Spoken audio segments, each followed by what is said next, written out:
and the California dream. There's no Alabama dream. Eat your heart out, Texas, Tennessee, and Florida. This is California. The world looks to us to see that it's possible to live, advance, and prosper together across every conceivable difference. It's what makes this state great, that we don't tolerate that diversity as we once had, but we truly can look today and talk in terms of how we celebrate that diversity. Hi, guys. I called on this press conference to let everyone know that I am, in fact, retarded. I know most of you already knew that, but just in case any of you still has any doubt whatsoever on whether I'm a retard or not, I want you to know that I am retarded. Oh, and Gavin Newsom is also retarded. He's super retarded. Oh, and every single Democrat too. All Democrats are retarded. That's it. If you've enjoyed Jason's content, why don't you hit the like button? It really does help, darlings.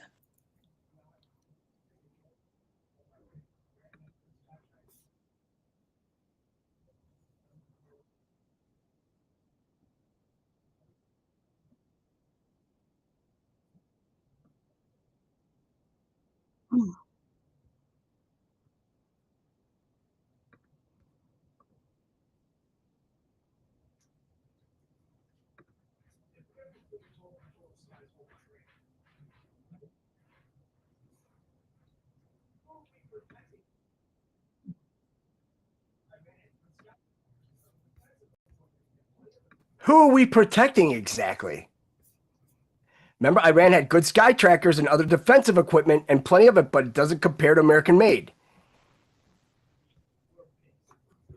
So we are protecting Iran because we're pissed and we can prove it. What is it?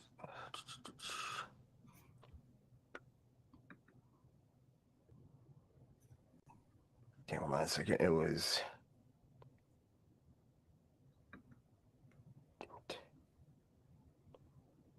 Which one was it? It was damn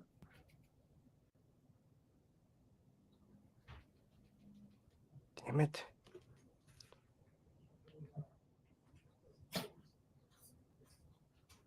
It was one second. It was his post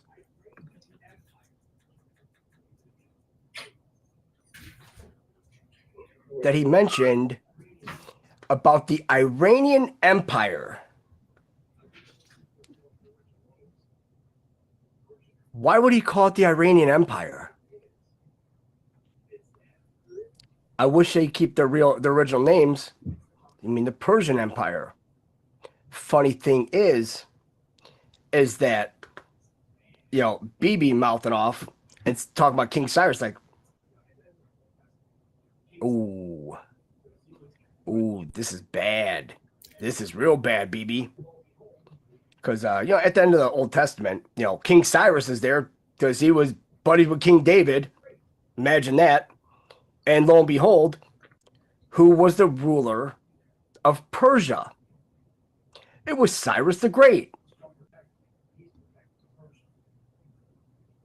And he's still buried there. So, what's Trump protecting? He's protecting Persia. Because that's his land. Then he busts out this. Everybody's like, oh, he's telling Iran. He's telling Iran. You look at the timestamp. What happened on 11/22/1963? Anyone protecting Persia. So explain to me where these 1800 MK-84s are. His land. I'll wait. They're in Iran. Remember, he said. Then he's telling Iran. You look at the timestamp. We know exactly where the so-called supreme leader is hiding. He is an easy target, but is safe there. We're not going to take him out, kill, at least not for now, but we don't want missiles shot at civilians or American soldiers. Our patience wearing thin. Thank you for your attention to this matter. Why would he use the timestamp of 11/19? Well, on 11/19, that's Delta Force's birthday. So this so-called supreme leader, who is he referring to? He is referring to Bibi. We don't want our missiles shot at civilians or American soldiers. Okay. Well, didn't you just say that we had complete control over the skies in Iran? They have no idea. No idea. Oh, it's going to be historic, all right. Because it's day 6, of course, of the Iran-Iraq. I don't even know if you want to call it a war, because it's not one. It's just, you know, because the thing is all about nuclear weapons, guys. Even Trump's like, I know all about nuclear. Well, I mean, you know, Bibi did say that, you know, back in what's it? It was after 9/11. That's when he went all in on Iraq to destabilize Iraq. Then he's like, "Oh, Iran. It's the same talking point." Oh, and also, we have a present from this awesome, and please, if you can, subscribe to this guy. He only has 1,100, a little over 1,100 subscribers. But he did something that I was thinking about doing, but I was like, just that right there is the full original BB Files documentary for free. It's on YouTube. Somebody put it up there, so if you guys can, you can watch it. It's hour 55. But yeah, I'm like an hour 3 into it, and I could tell you one thing. It's got to be the wives. Because that Sarah Netanyahu, that man, she's evil incarnate. What the hell was it? I'm trying to think. Damn it. Because oh shit, what was it? Trying to think here. Well, I'm doing that. So just everybody know, you know, Israel's blocking Americans from leaving Israel, and they're using them as human shields. Of course. But this is where it gets, I don't know. Now you see why Trump sided with Iran. You want a war, guys? You got it. Because wouldn't you have total air superiority over Israel? Remember, Israel on the Iron Dome, like, nope, we're not giving you the codes. Nope. Then right there, we're not going to. And then they come out and say, oh, can you help us? Like, they're like that asshole little brother that goes and picks fights with bigger kids. And then he comes back and gets his older brother and wants him to fight his fights for him. It's just like that. It's pretty much hilarious. So yeah, oh god.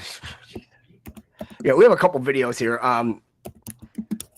This gets, I mean, these people cannot be human at all. 1 second. This guy, he's like, what's going on?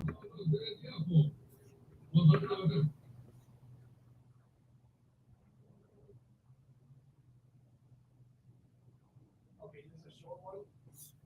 It's like it's 221.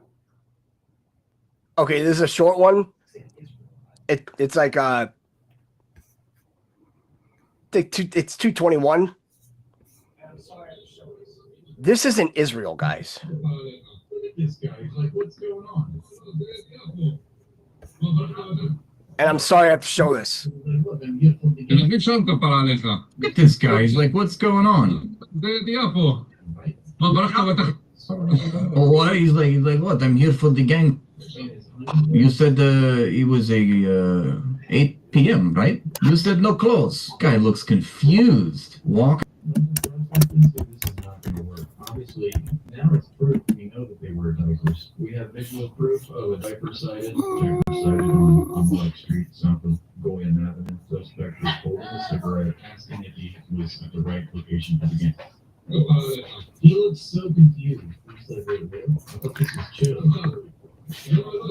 Oh, you said this was okay. You know, I was supposed to put my pants on, but they were full. My pants were full, so I could not put them on. I had soiled my pantalones. He's off duty. He was just on diaper duty. This is the diaper patrol right here. Just working the beat. This is how they go to work. Yeah, it looks like it'd be funny if he had a briefcase. I love that he's smoking a cigarette.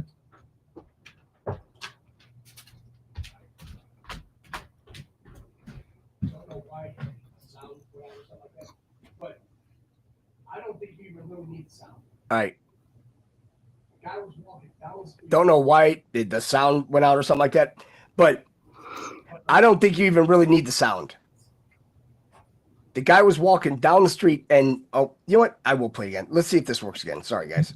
But I'm only going to play up to a certain point because, I mean, it's terrible. This guy, he's like, what's going on? What? He's like, what? I'm here for the gang. You said it was a 8 p.m., right? You said no clothes. Guy looks confused. Going to a bomb shelter walking in around Israel in his underwear. He's got a cigarette. What's in your bag, dude? This is completely suspect. He tries to show up to the shelter dressed like this. Dude, this is not going to work. Obviously, now it's proof. We know that they wear diapers. We have visual proof of a diaper sighted on Amalek Street, south of Goyam Avenue. Suspect was holding a cigarette, asking if he was at the right location for the gang. He looks so confused. He's like, wait, what? I thought this was chill. No, you said this was okay. Yeah, I was supposed to put my pants on, but they were full. My pants were full, so I could not put them on. I had soiled my pantalones. He's off duty. He was just on diaper duty. That's what that was. This is the diaper patrol right here. He was on his patrol. Just working the beat. This is how they go to work. Yeah, it looks like it'd be funny if he had a briefcase. I love that he's smoking a cigarette. What could explain this? Very stylish. He's missing his mullet on the side of his head. And also, he's not wearing his tiny hat. That's sacrilege. The dude's wearing one thing, and it's not his tiny hat. You never leave a Palestinian's home without your tiny hat on. Never leave the illegal settlement without your tiny hat on. He's like an old baby. Look at this. Now, this is one baby that I think is terrifying. I'll give you that. Finally, we found a terrifying baby. He's only 28. Yeah. You want to stop seeing this? No, this has got to be burned into your memory so that when you dream at night, this is what haunts your dreams. You wouldn't depend on that diaper holding up for too long. No, sir. Let's give us a twirl, old man. Give us a twirl, Avram. Let's see the backside, too. Oh, code brown, ladies and gentlemen. It's a code brown. Stand back, stand down. We got to neutralize. Anyway, that's funny. But we don't need to keep looking at it because it's severely upsetting.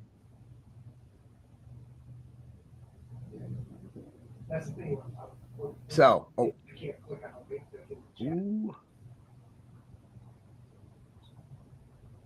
Damn. That's the thing. When we're watching videos, I can't click on a link that's in the chat. After I missed 2 scheduled So let's check this out. We had it set up months ago because I knew this day was coming. I did not die by accident. I was murdered to keep their secrets buried. After I missed 2 scheduled check-ins, I had it set up months ago because I knew this day was coming. I did not die by accident. I was murdered to keep their secrets buried. My name is Virginia Louise Giuffre. I was one of Jeffrey Epstein's victims. I survived Little St. James, but Survival came at a price. I saw too much, knew too much. And now they've silenced me. But it's too late for them. They thought killing me would bury their secrets, but this video is going to a few organizations I trust, ones that have been exposing the truth for decades. You know who you are. It's your job to continue this fight. I was 16 when they reeled me in. I worked at Mar-a-Lago, folding towels, cleaning lockers. My father kept the tennis courts immaculate. We were just working folks trying to scrape by. Trump, he was around, but he was never the threat. The real predator was Ghislaine Maxwell, prim and proper, smiling, promising to teach me massage therapy at the Pink Mansion in Palm Beach. I had no idea I was being fed into a nightmare machine. Epstein's Island was hell disguised as paradise. You've heard some names linked to him, but those are just the sacrificial pawns. The real players, the ones they've protected at all costs, are still hiding in plain sight. I'll name two now.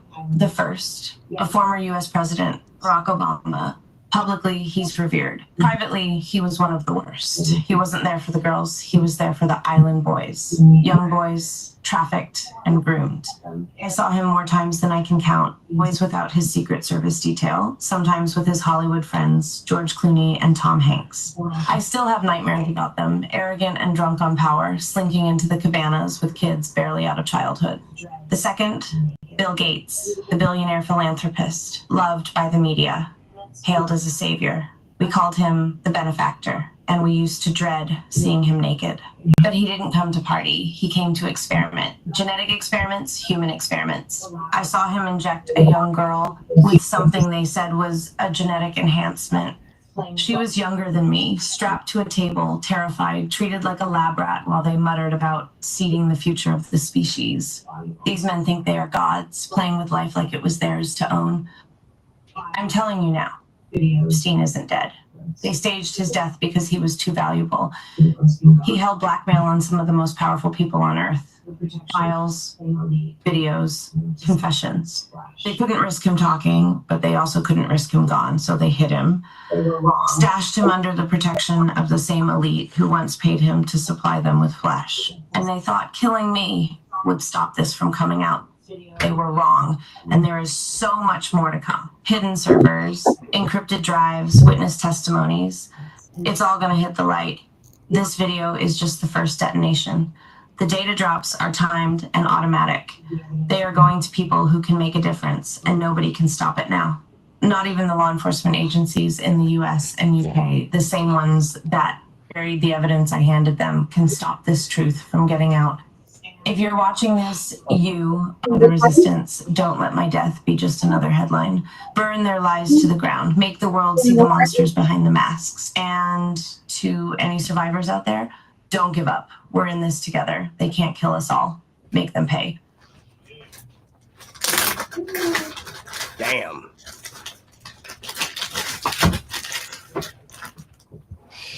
Shit. Woo. Pretty much Trump's anything I got, so good night, guys. Damn. Wow. Oh, and we're not done with those little hats yet.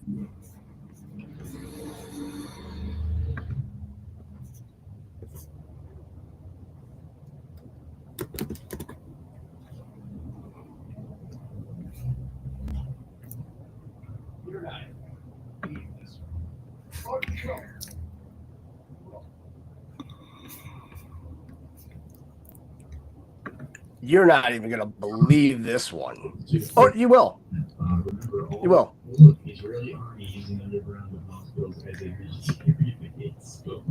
They are hiding under hospitals.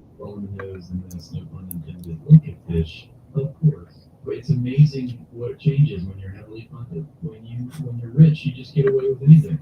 That's certainly the case. Look, embedding themselves into civilian public infrastructure. What are these guys doing? All of those people are now legitimate. Okay, every single last one of them. I'm just espousing good Zionist logic here, okay? So don't come to me. I'm just making sure that, I know of them to be this courageous lion people, and they are the most noble army in the world. I accept that because I believe in the I don't know why the sound.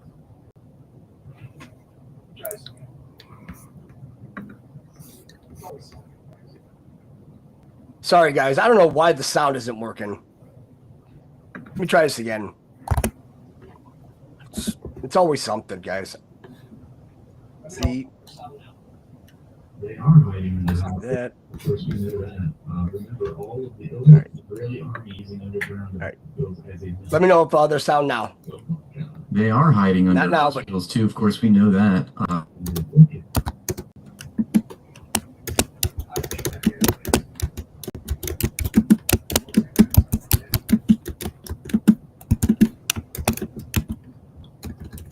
all right, thanks. I think I know what it is.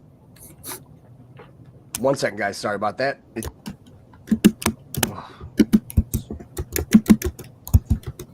Quick.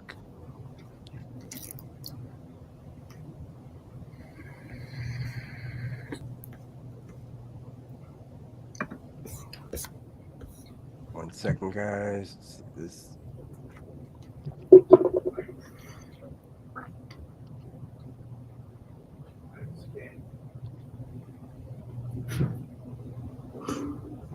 All right.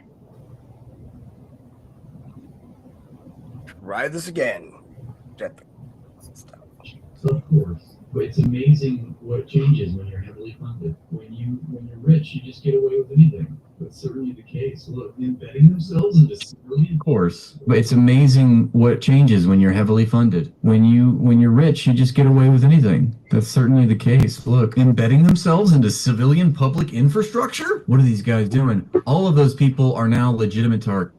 Okay, every single last one of them. I'm just espousing good Zionist logic here, okay? So don't come at me. I'm just making sure that, I know of them to be this courageous lion of people, and they are the most moral army in the world, and I accept that because I believe in the IDF. I don't know. This is just insane to me. Israeli army using underground of hospitals as a military base. My goodness. Operation Rising Lion turned so quickly into Operation Scared Pussy, just as Benjamin Netanyahu flees the country. I mean, what kind of message are you sending? Where you just basically start a war and then flee the country to leave your people as cannon fodder? And they say that he's in Greece, and then some people say he's not in Greece, it's just his plane. But where is he?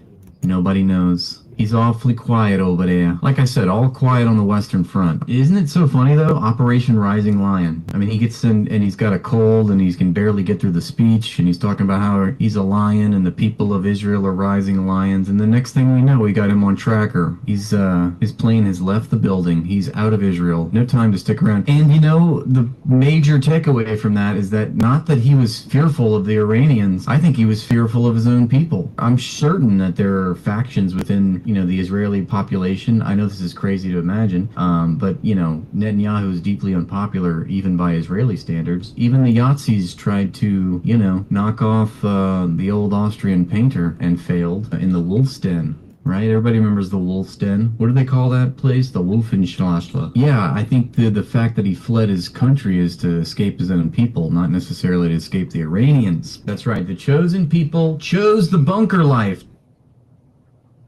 They're all psychopaths. They're all psychopaths. But I guess I should turn the video on. My bad. But there was something that happened today that is very, very, very interesting. So today is the 620th day in the Israel-Gaza conflict. Let's just say it's a slaughter, just for people. So, thing is that, but today is June 17th, which is 6/17. There's a 3.0, right? So, if we go to where the day would be 629 in that war, right? That would be 626. 2025.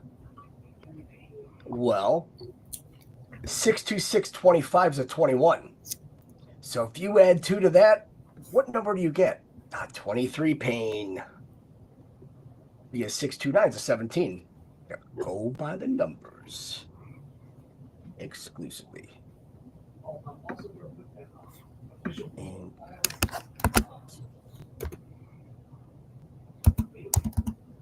Oh, I'm also going to put that official BB file, the link in the comments again. I'm going to pin it.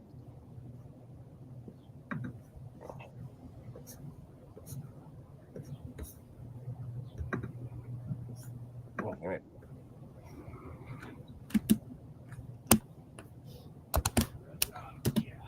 Here.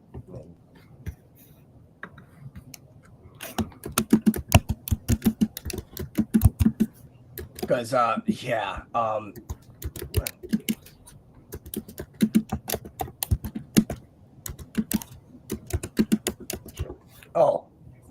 no, I'm not trying to mute myself.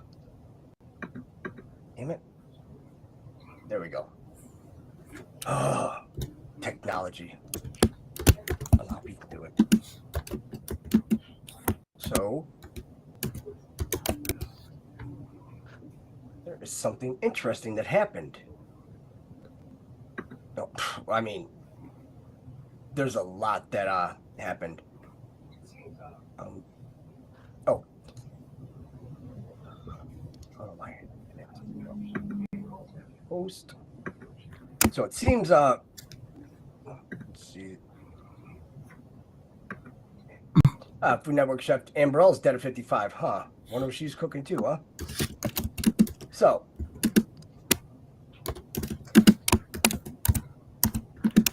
here, wait till you see the ties in here. Oh, God damn it.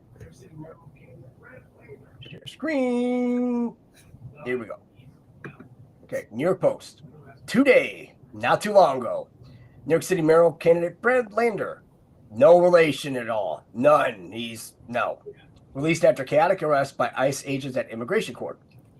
And I wish I would get rid of these damn ads. So yeah. These part of the Gravy Seals. This guy, yeah. Damn. Now, this guy, right? Obstructing government, right? I mean, he's fucking around with these yoke guys. I mean, you have the authority to arrest U.S. citizens.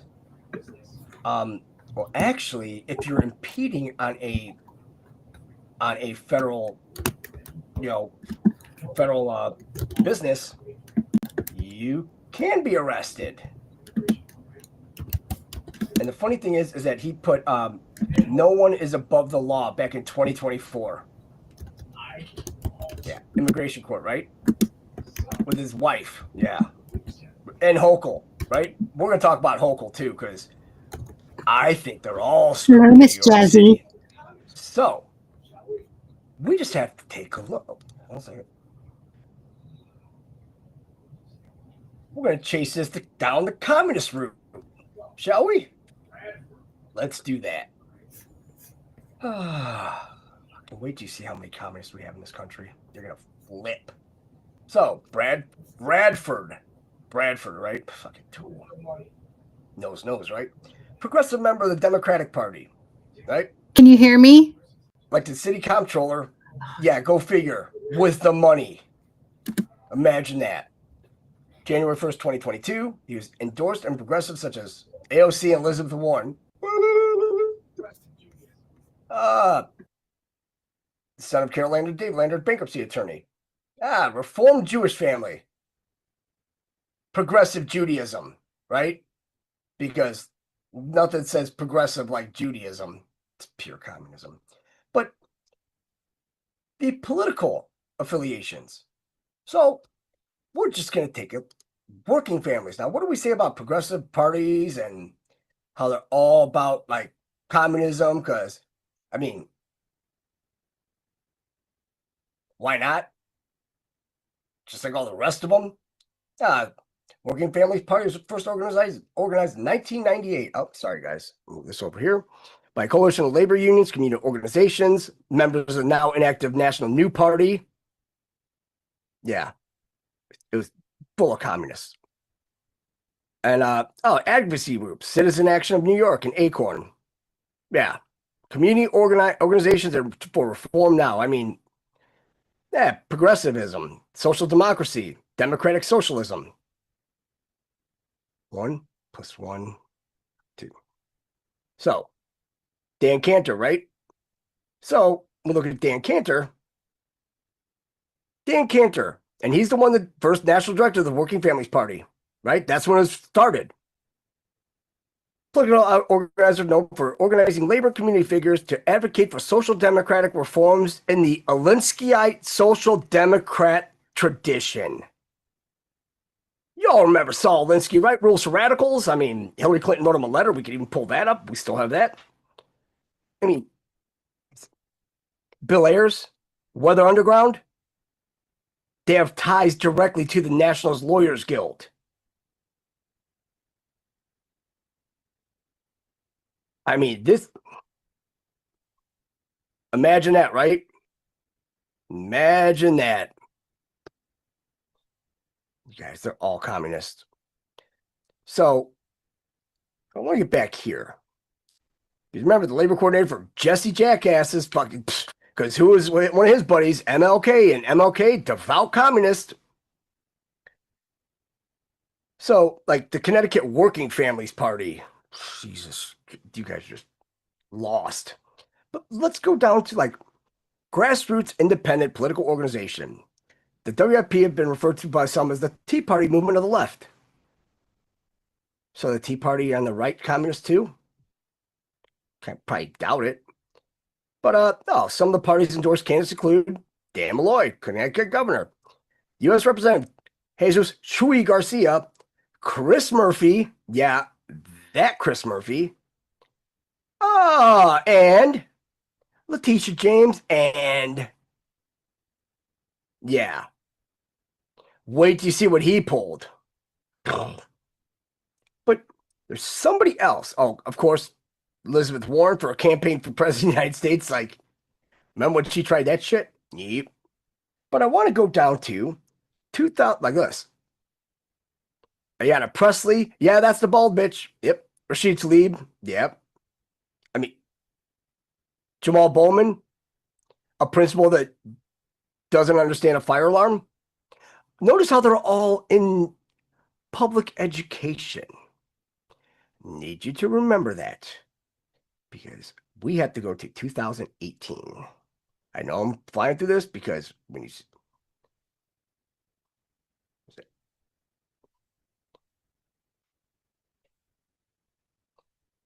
right here.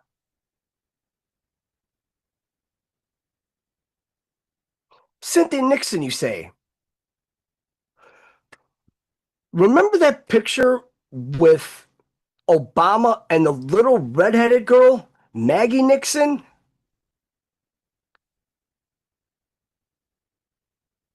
Yeah. Sex in the City.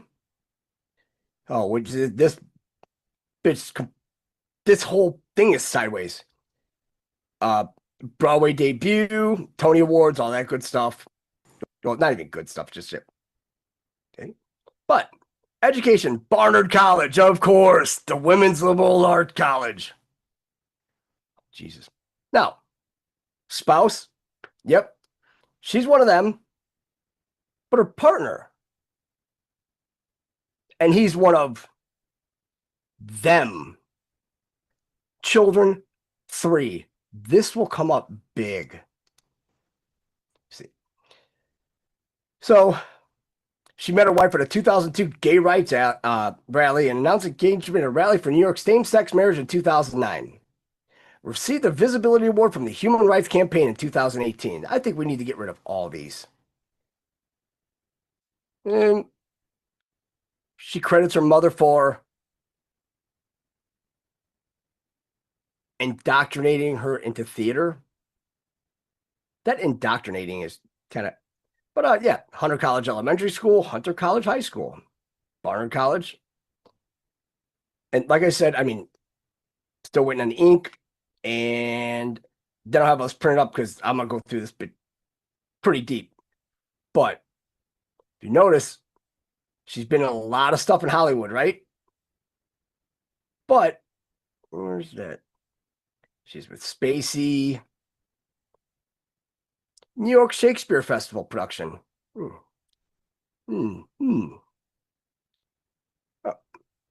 Star in the second episode of the long-running NBC series Law and Order again. But when it goes down to her kids, the Sex in the City, I mean, she's just one of those whores, you know? Law and Order Criminal Intent. Based on the problems surrounding the Broadway musical Spider-Man Turn Off the Dark.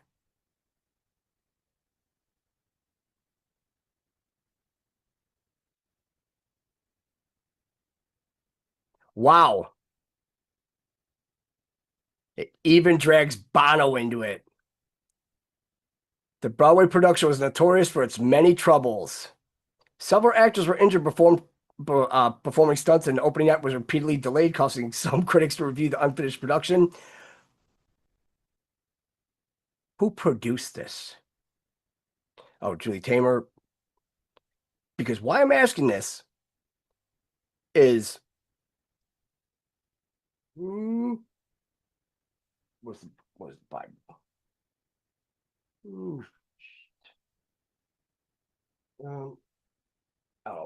I remember it.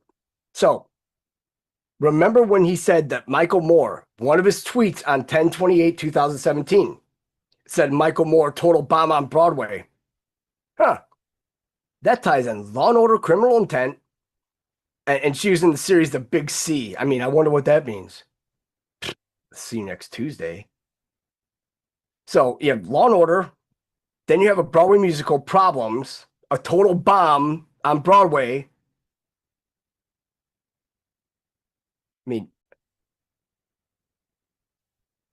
it's not like President Trump is at all slow. It's like as he gets older, he gets even more slick. So, political activism. Member of the Democratic Socialists of America. You know, I don't see a Republican Socialist of America or anything like that. I just see Republican. That's it. It's just, okay, it's a Republican. That's it. But no, they have to have Democratic Socialist.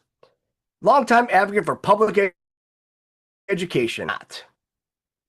Spokesperson for New York's Alliance for Quality Education, Public Education Fairness Advocacy Organization. Endorsed de Blasio, of course. Nixon campaign actively for de Blasio, who she had worked with since early 2000, campaigning against Michael Bloomberg's education policies.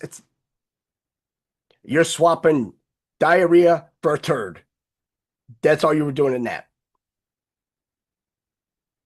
Nixon endorsed Bernie Sanders in 2020, of course. But signed an open letter expressing serious concern about editorial bias and reporting by New York Times on transgender people. The letter characterized the New York Times coverage as using an eerily familiar mix of pseudoscience and euphemistic charged language, and raised concerns regarding the New York Times employment practices regarding trans contributors.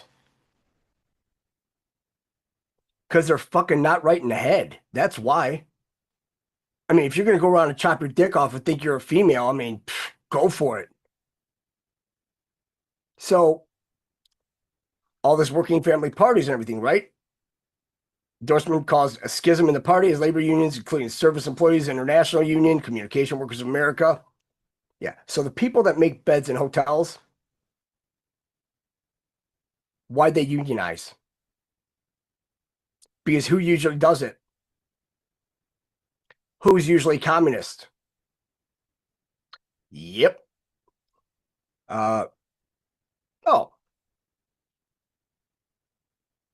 June 22nd, 2018, during a campaign event in New York City, Nixon referred to the U.S. Immigration and Customs Enforcement, also known as ICE, as a terrorist organization and called for the agency to be abolished.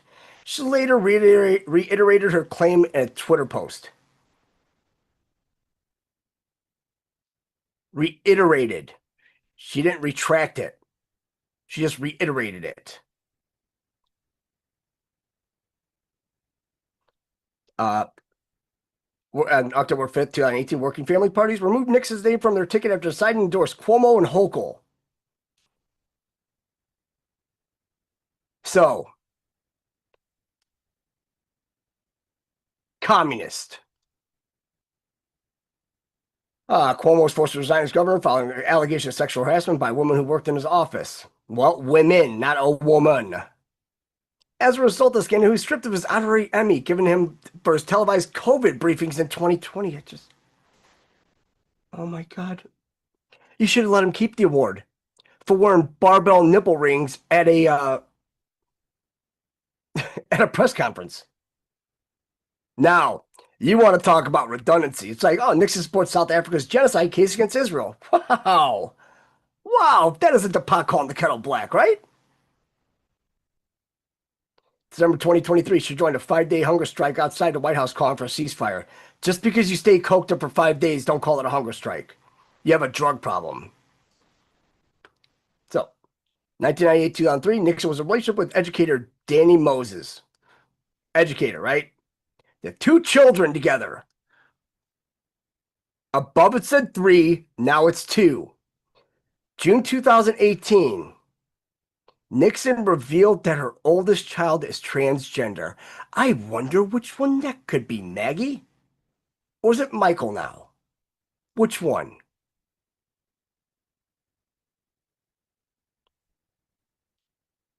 Yeah. Who do you think the dude is? Yeah. It's always and the funny thing is, it's not like they're like lipstick lesbians or something like that. They both, I mean, lesbians just look horrible. It's like, because nobody likes ugly women. Sorry. They just don't. Regarding sexual orientation, nobody cares about anybody's sexual orientation. That's it. I don't give a fuck if you're out there sticking your dick in a fucking fence hole. Do whatever you want. Just stay away from kids and schools for that matter if you're doing that shit. In hospitals and everywhere else. Said in 2007, I don't really feel I've changed. I've been with men all my life and I've never fallen in love with a woman. But when I did, it didn't seem so strange. God, are you sure that's a woman? I'm just a woman in love with another woman. She identified herself as bisexual in 2012 and queer starting in 2018. Yeah. Nixon, yep. Prior to legalization of same-sex marriage in Washington state, we should just burn that state down, the whole West Coast. Or maybe the volcanoes will take care of the earthquakes. They're coming. Maroney's home state. Nixon has taken public stands supporting an issue and hosted a fundraising event in support of Washington Referendum 74. And that's probably for, yep, legalize same-sex marriage in the bill. Yep, cute. Yep, so stupid. Breast cancer during a routine mammography. Whatever. Ambassador for Susan G. Komen for the cure. I mean, you guys have the cures for all this stuff. So you're an ambassador. So you're getting money from people that are donating. Got it. She and Maroney live in Kips Bay neighborhood of Manhattan, New York City. Nixon is not Jewish, but the father of her children is, and her family attends Congregation Beit Torah, an LGBT synagogue. And her works, of course, Murder of Mary Fagan, Pelican Brief, just bitches just die. But the Adderall Diaries, yeah, well, does she film that when she's doing the hunger strike? Makes sense. 1990, episode Subterranean Homeboy Blues. Why would it be subterranean? And I thought it was about the play. Maybe that's the one, the play, but oh, and she played Eleanor Roosevelt in a movie. Imagine that. Now you see why she's a dyke. I mean, just Gilded Age, just yeah. Really, really, really nice people, right? Really nice people. So now he's arrested, but you know, he's walking out, but it's like they could just throw these people out of Congress. I mean, that'd be the right thing to do, because why have them in there? I mean, if you're going to assault, I mean, you're supposed to hold yourself to a way higher standard than anybody else. Anybody else.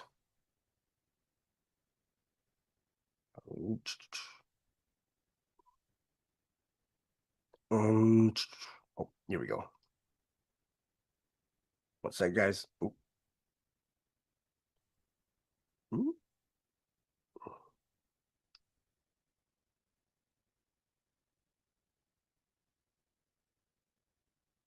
Yes.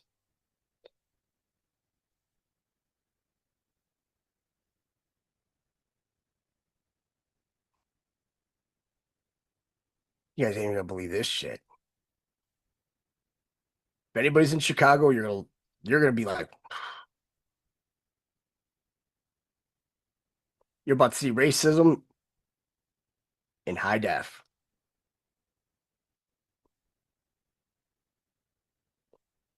Chicago Mayor Johnson boasted about plan to give out race-based grants to black residents as reparations for historic slavery.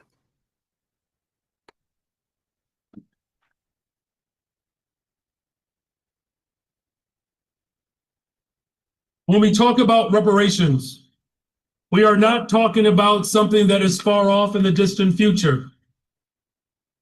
There is work we can do today to repair the harms of the past and build a better future for posterity.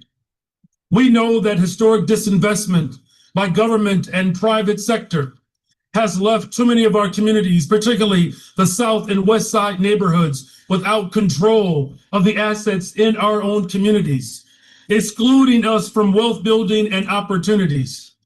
And that is why today, in collaboration with the Department of Planning and Development, under the leadership of Commissioner Sierra Boatwright, we are proud to announce a historic $4 million investment into community wealth building in the greatest city in the world, the city of Chicago.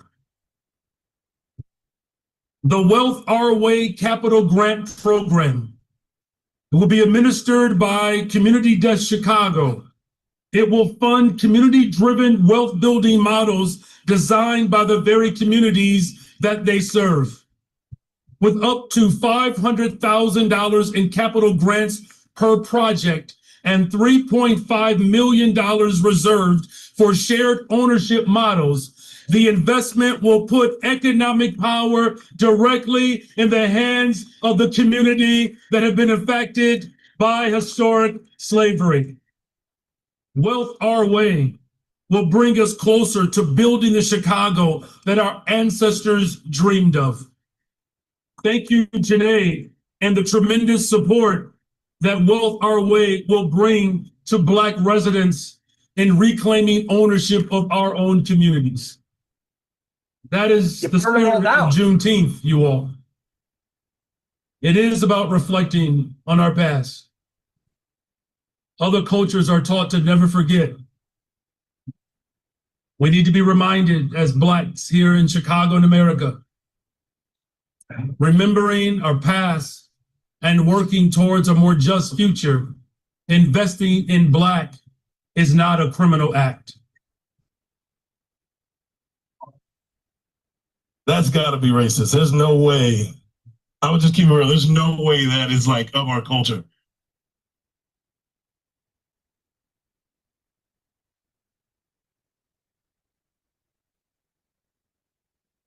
Nope.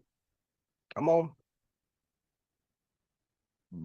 Run a little slow. There we go. There you go. So yeah. I mean, even though they're like way in debt, somehow he finds just $4 million to give out. Wow. I mean, if you're Black and still in Chicago, you should just go up to Evanston. They gave them $400,000 each. Oh, so now we're going to go back to two people that we just mentioned. See this? Okay.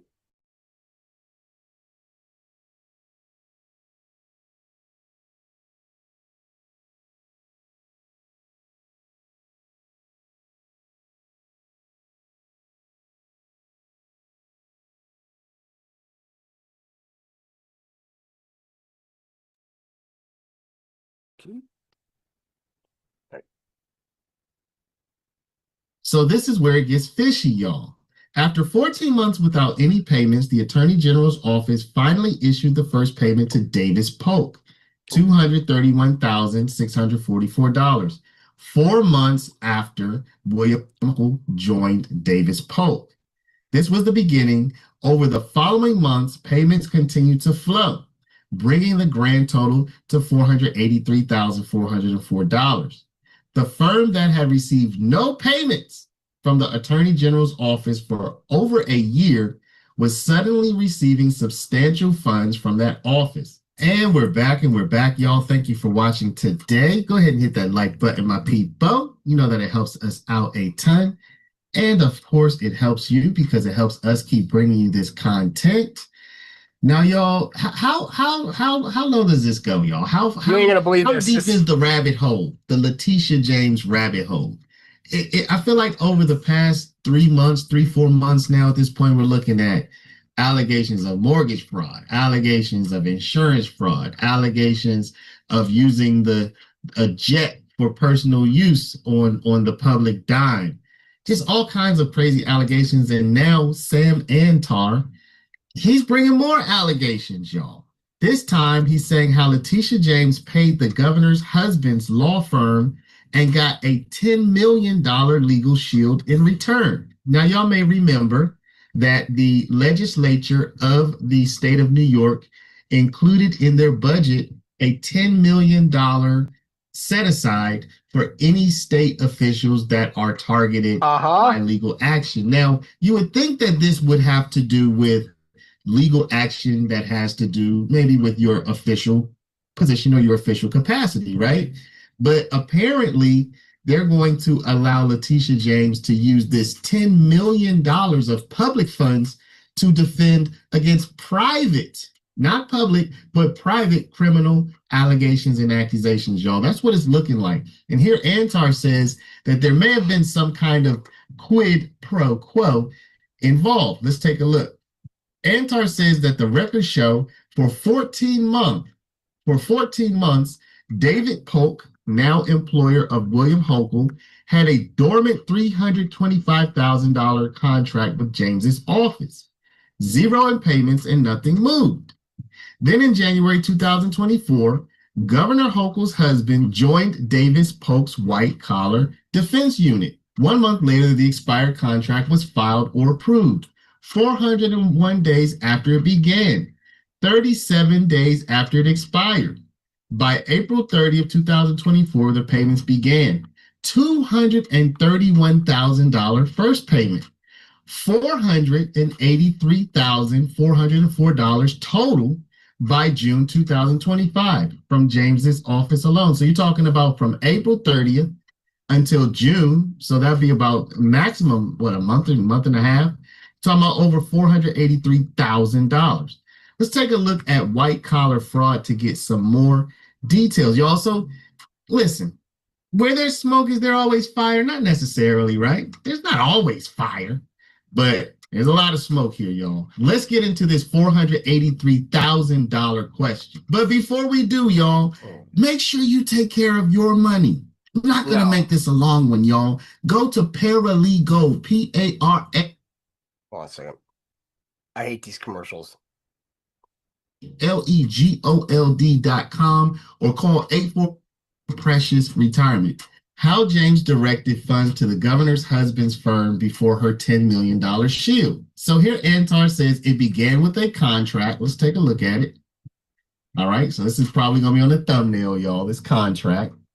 Antar says it began with a contract. On February 1st, 2023, Davis Polk and Wardell, one of Manhattan's most prestigious law firms, entered into a contract with the New York Attorney General's office, valued at $325,000. The duration was 1 year.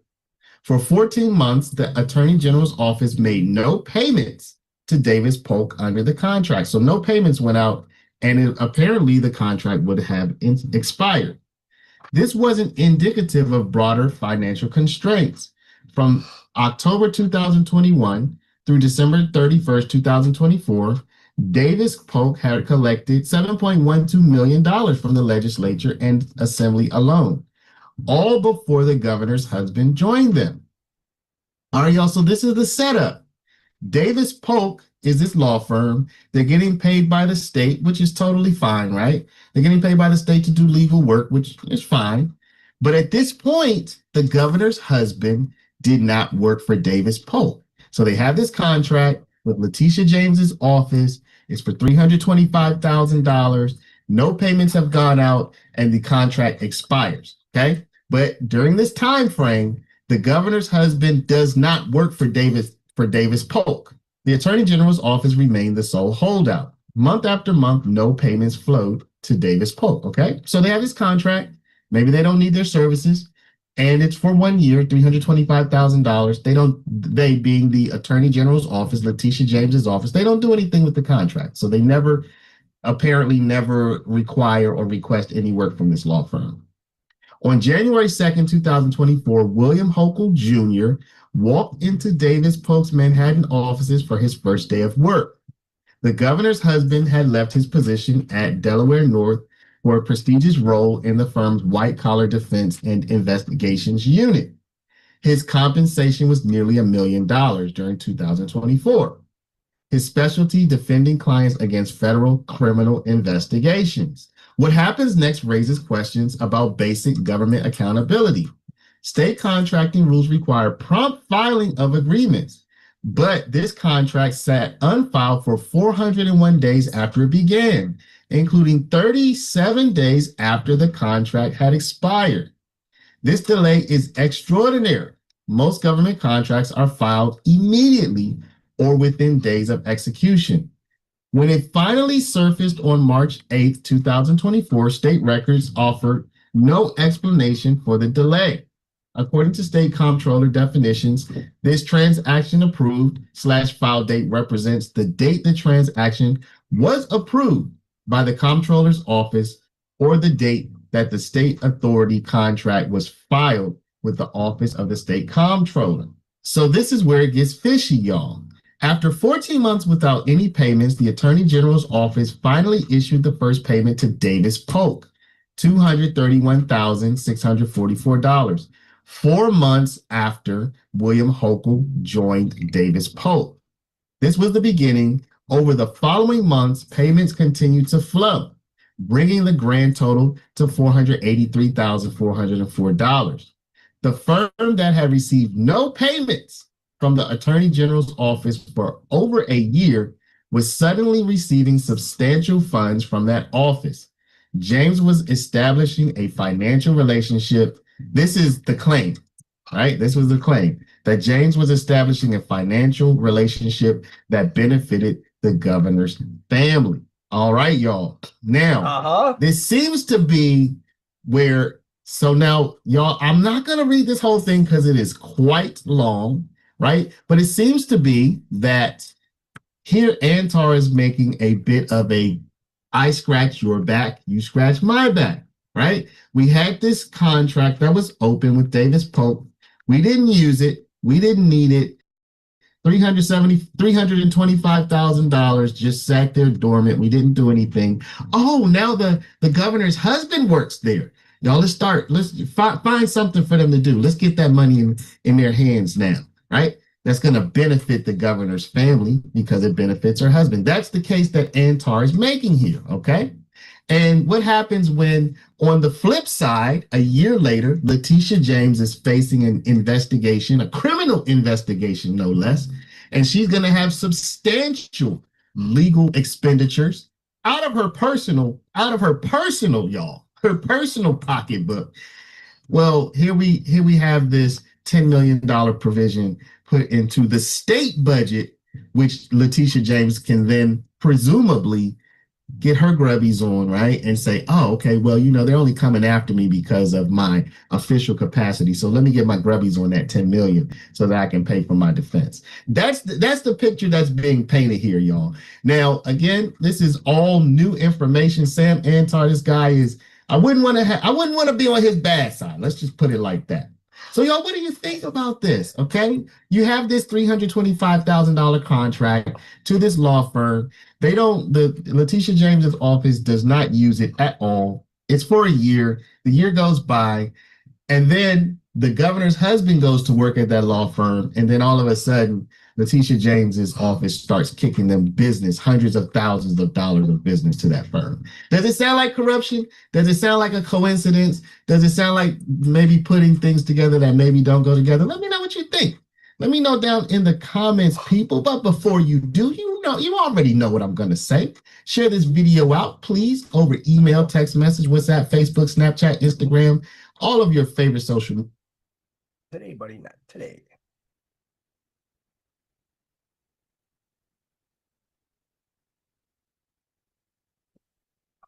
Come on. There we go.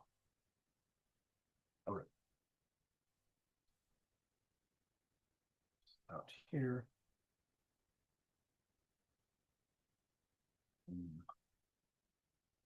All right, so now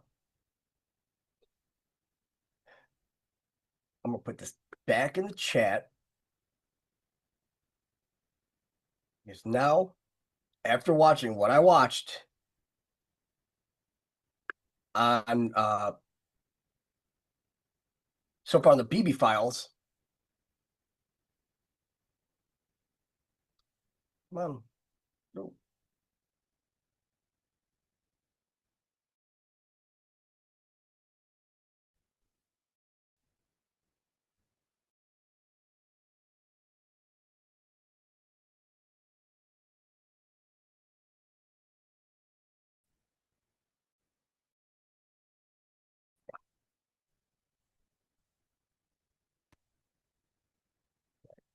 There we go. There's that one. I'll clear out some of these real quick. That one. Just waiting for it to load, and now I'm frozen.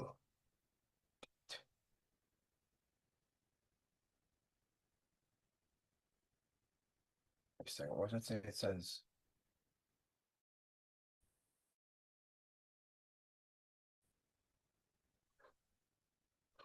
Hold on a second.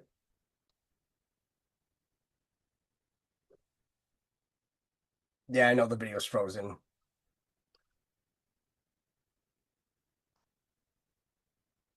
Here, let's do this. See if that works. All right.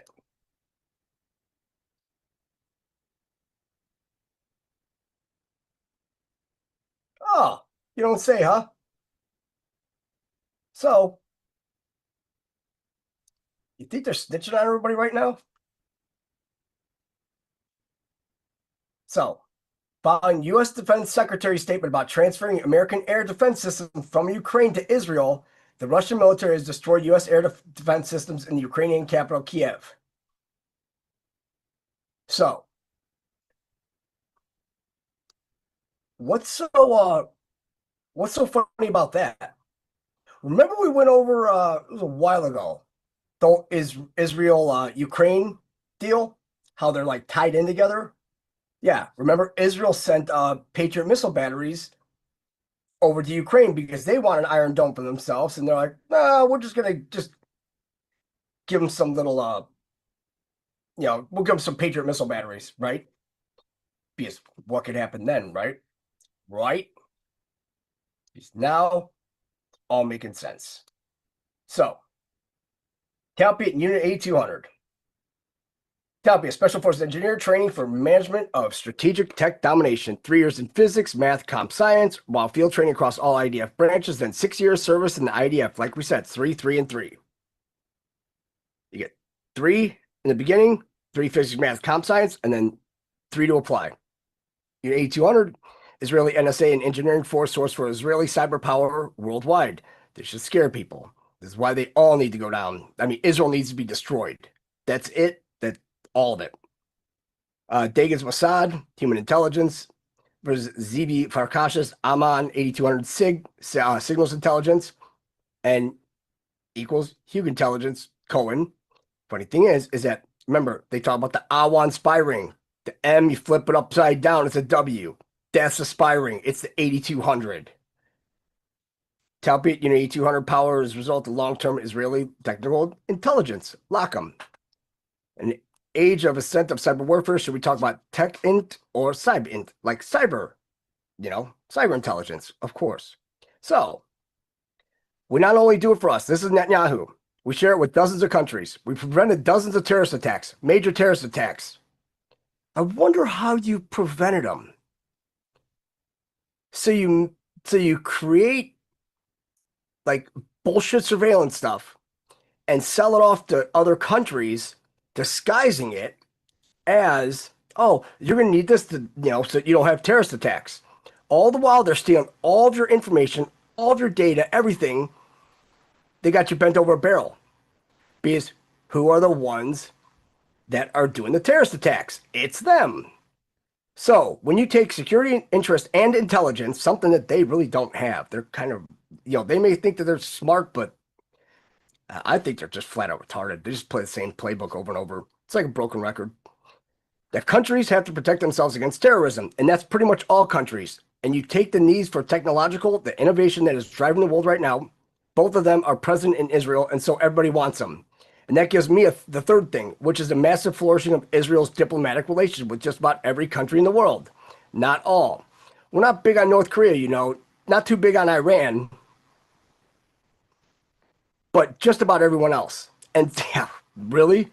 And so this is the triangle. It's economic power, security power. It gives you diplomatic power.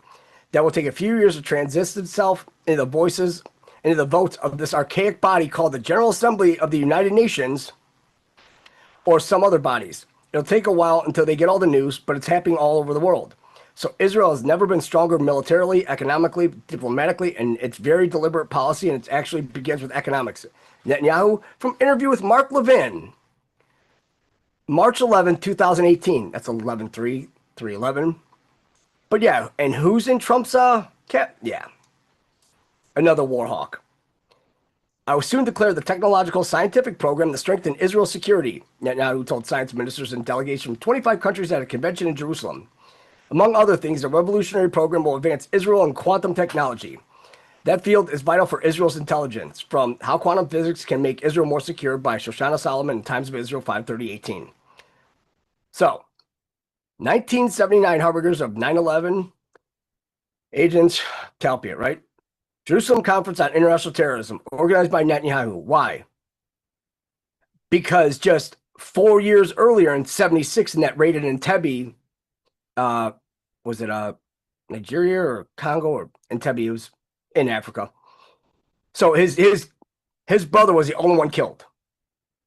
So he held a big chip on his shoulder because he looked up at his brother. Now he wants to go psychopath on everybody. Father of Israeli intelligence, Iser Harrell, foretells the journalist Michael Evans. Now remember this, 79. My last question was, would terrorism ever come to America? You have the power to fight it, he said, but not the will. They have the will, but not the power. All that will change in time. Yes, I fear it will come to New York and your tallest building, which is a symbol of your fertility. Remember, the trade centers weren't done yet. Shaul Eisenberg, which is also BB's BFF, Mossad by Asia Israel Corps, flies Israeli military covertly to China. Remember the whole RAND document we went over with Israel and China's, it's only like a couple hundred pages. Yep.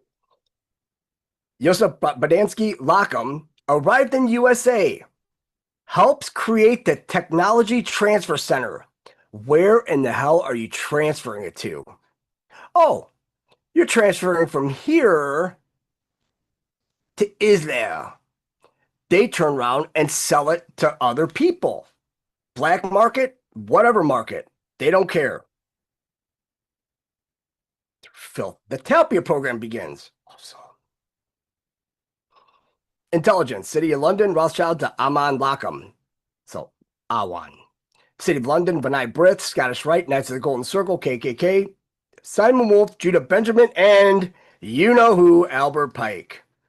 U.S., UK, Eurasia, Palestine, Simon Wolf, Bernard Baruch, Colonel Edward House, Louis Brandeis, Felix Frankfurter.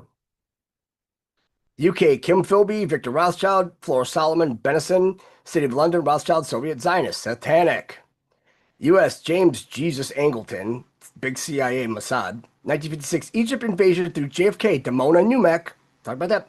The 1967 war and, yep, you guessed it, the attack on the USS Liberty. ADL from Nation of Islam and MLK through Jonathan Pollard. You know, the American naval submarine person. I don't even want to call him a person, but he was sending all the secrets of our submarines over to Israel. And isn't it funny that, they got all that, and that's when they, started pushing all to Germany to build for their, well, I don't know if they have the Draco done yet. The Dracon, Drakon, that's the 6th submarine. That's why D5, well, you've got 5 other submarines, and then you have Dracon, because that's the Samson option. Where are they? When they said hunt for Red October, buy 5. Gotta find them all. Jinsa. Oh, wait, Jonathan Pollard, the Palestinian Solidarity and anti-apartheid activist. We're going to get into this because when you really find out what that is, man, today's going to be fun. Jinsa, of course, Jewish Bush of America. Richard Pearl, Yonah Bronsky, John Bolton, Michael Makovsky. Yep, that John Bolton. Mr. X, Committee, Pollard, Jonathan Pollard, Wolstetter, Shabbatai Kamalovich, Harold Katz to Ben Rich, and Andrew Marshall.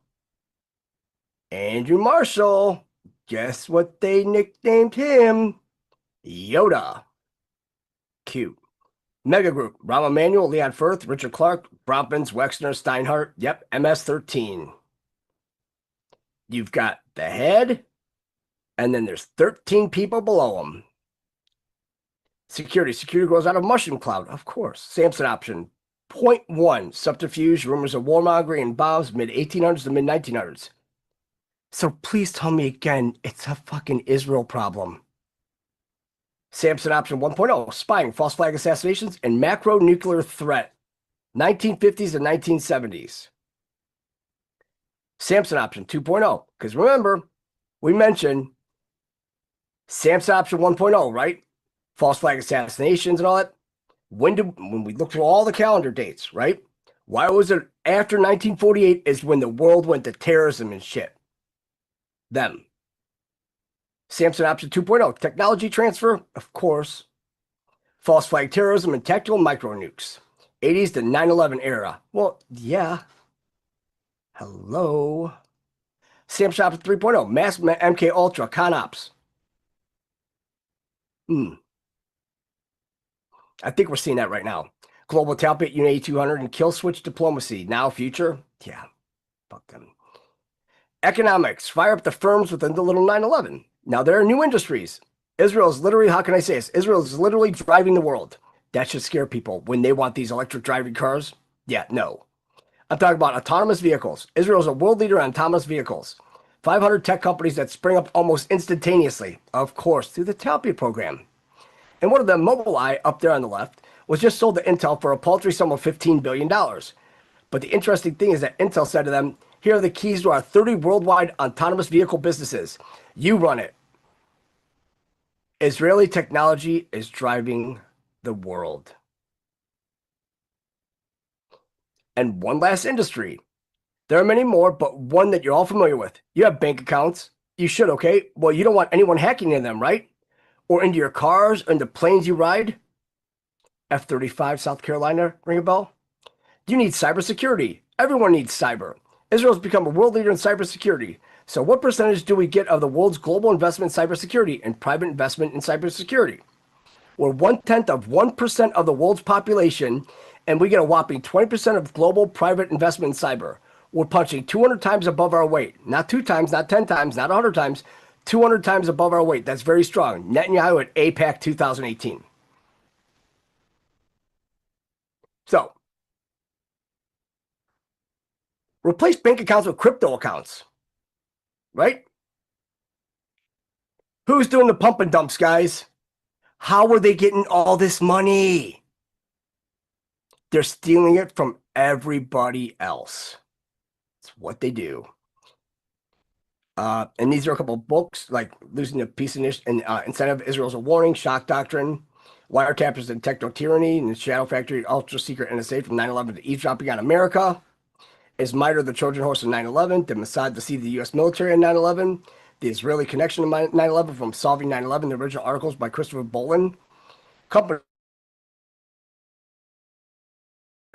Verint, Amdocs, God damn it, Amdocs, Guardian, FST, Zen Technologies, Rad Group, Tower Jazz Semiconductors. Now you see why we need the semiconductors built here. Mobileye, ME Systems, and cut out aspects of PTech and MITRE. Products, USB-P, firewalls, Intel Arc processor, quantum optics, Stuxnet. Yeah, that's a baddie right there. And where is Stuxnet actually, like, where did they actually use that? Yeah. It was the 25th, it was in Vegas, the DEF CON. And what was it? When they were screwing with all the 2018? Yeah, 2018. No, 2019. That's when they won the award, because remember, the Democrats took over the House. Because they actually screwed everything up. They fixed all the elections. Self-driving cars, in-motion identity management, biometrics, VoIP, etc. Institutions at Technion, Hebrew University, Weizmann Institute, Bar Ilan University. Diplomacy, kill switch, civilian care, cyberstick. Now here's how the dots connect. Because we have this tremendous capacity for security intelligence, and because we have this tremendous capacity for civilian technology, for making the lives of people richer, safer, more productive. Yeah, by slaughtering them. Many countries are coming to Israel because they want to share with us these benefits. And that creates the third great change, which is flourishing of Israel's diplomatic relations around the world. You know, when I joined the Foreign Service 105 years ago, I think that might have been 15 years ago, I'm not sure, but you don't know these vampires. As a DCM to the city, Washington, the number 2 in our embassy, I think we have about 80 or 90 countries with whom we had diplomatic relations. Now the number is 160, and there are very few countries left. I think you're bullshitting us. I think you're pretty much telling us how many you've been thrown out of. Because you've been thrown out of right around there, because the numbers are piling up. We went to Argentina, to Colombia, Mexico, and they say, come back, we want more. That is changing. All these countries are coming to us. Why are they coming to you? You could blackmail them.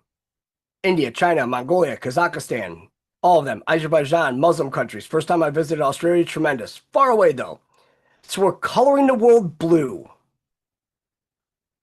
This fucking camera. Coloring the world blue. And your roofs. You know what? The numbers, you remember people talked about Israel's isolation? Pretty soon, the countries that don't have relations with us, they're going to be isolated. There are those who talk about boycotting Israel, will boycott them. APAC 2018. Here's what we got to do. What we need to do about the biggest security breach in history. Vigorously practice, preserve, protect, and defend our First Amendment protected rights. Trump helped us do that by just signing an executive order about the anti-Semitism, because if it would have went to a law, it's never coming off the books and we're all fucked. Make boycott, divestment, and sanctions an issue of global national security and economics. Push hard for 9/11 truth, justice, peace, freedom, and dignity. Promo-culturalize the Pentagon, echo Army Corps of Engineers version of Palpiate, admittedly utopian. Dude, I think the last one's just a reading of Lee Brandy, and it's just, man, what reading is stupid. So, but then,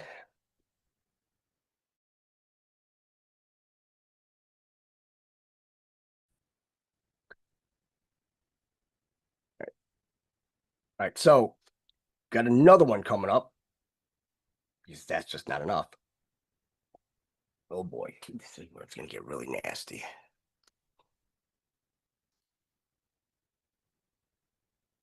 Waiting for pop up.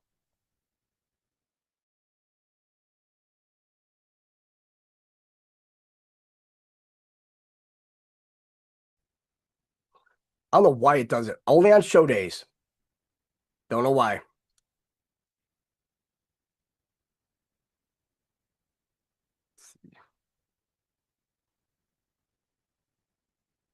That already.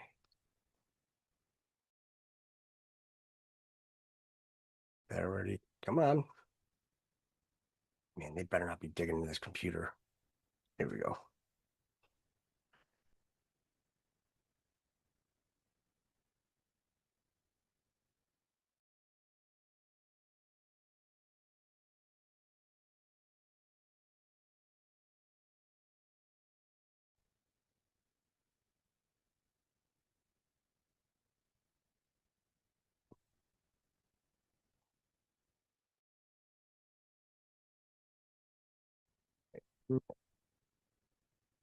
Well, damn it.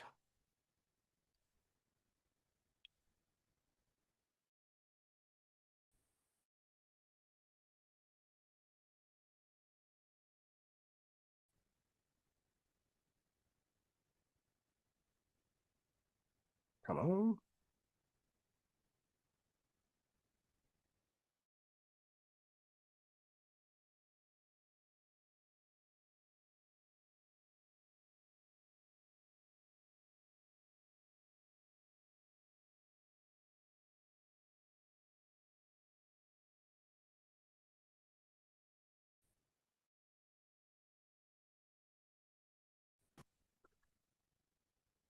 All right. I see we're getting a little testy right now because, well, we're about to get a little testy on them. Come on.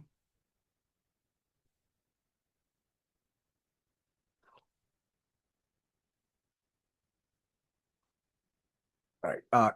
Give me 1 second. You know what? I'll play something real quick because bathroom.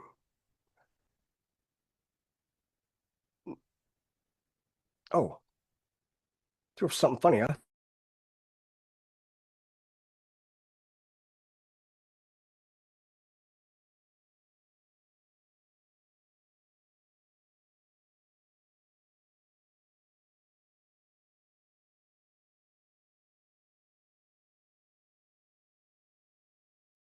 Oh, this one's great, everyone. This one's great.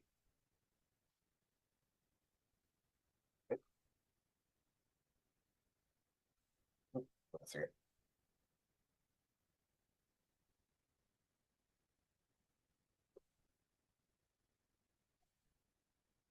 Come on. See what I mean?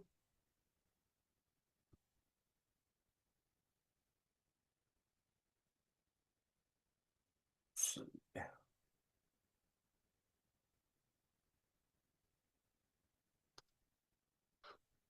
The volume.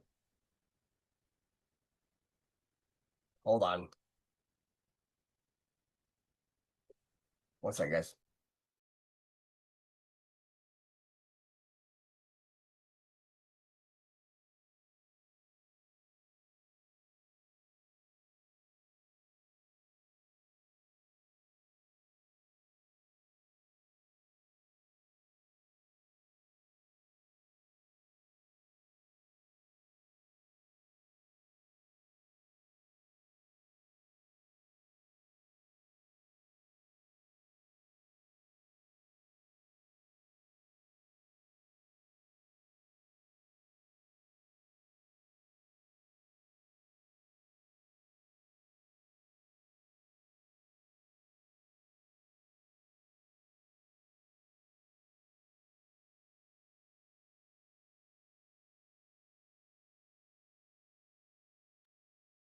All right.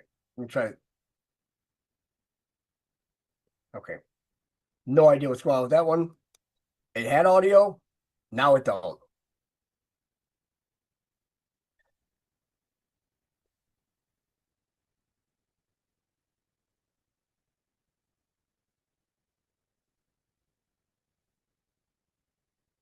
Nope.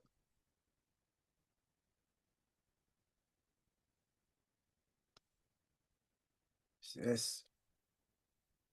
All right. What the fuck?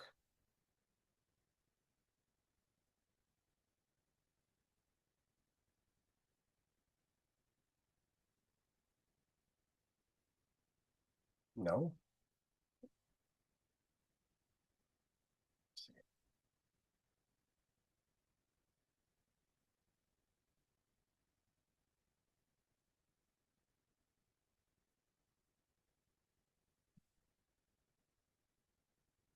One's good. All right. So that video works.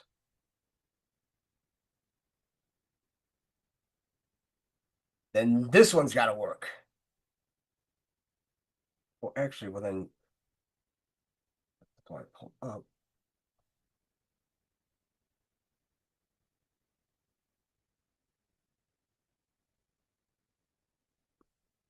Over by a movie.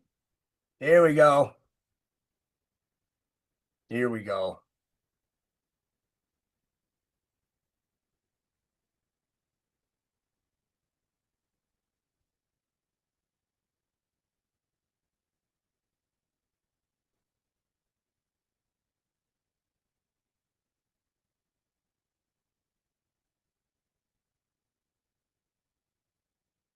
Okay, well, now I don't have any audio for any videos. Awesome. Shit. Well, let me try this one more time. And of course not. All right, that's cool. All right. No, I hope not new PC time. God, no, fuck, that'll be number 3. We don't need number 3. No, we don't.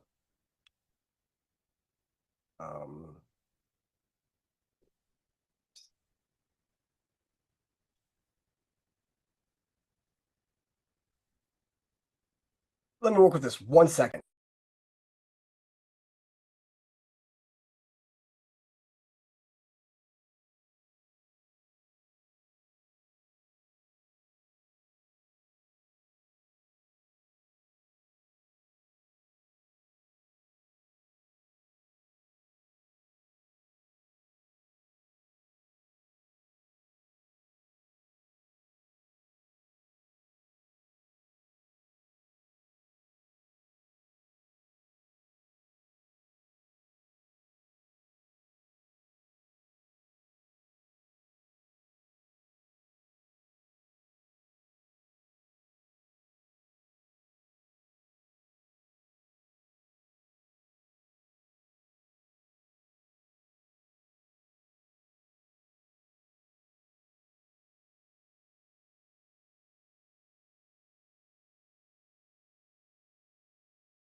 Fucking thing.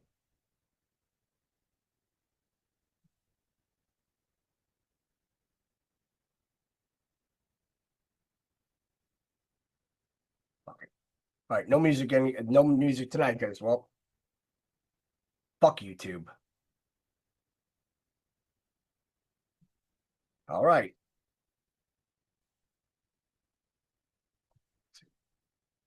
I'm gonna put this back in the chat.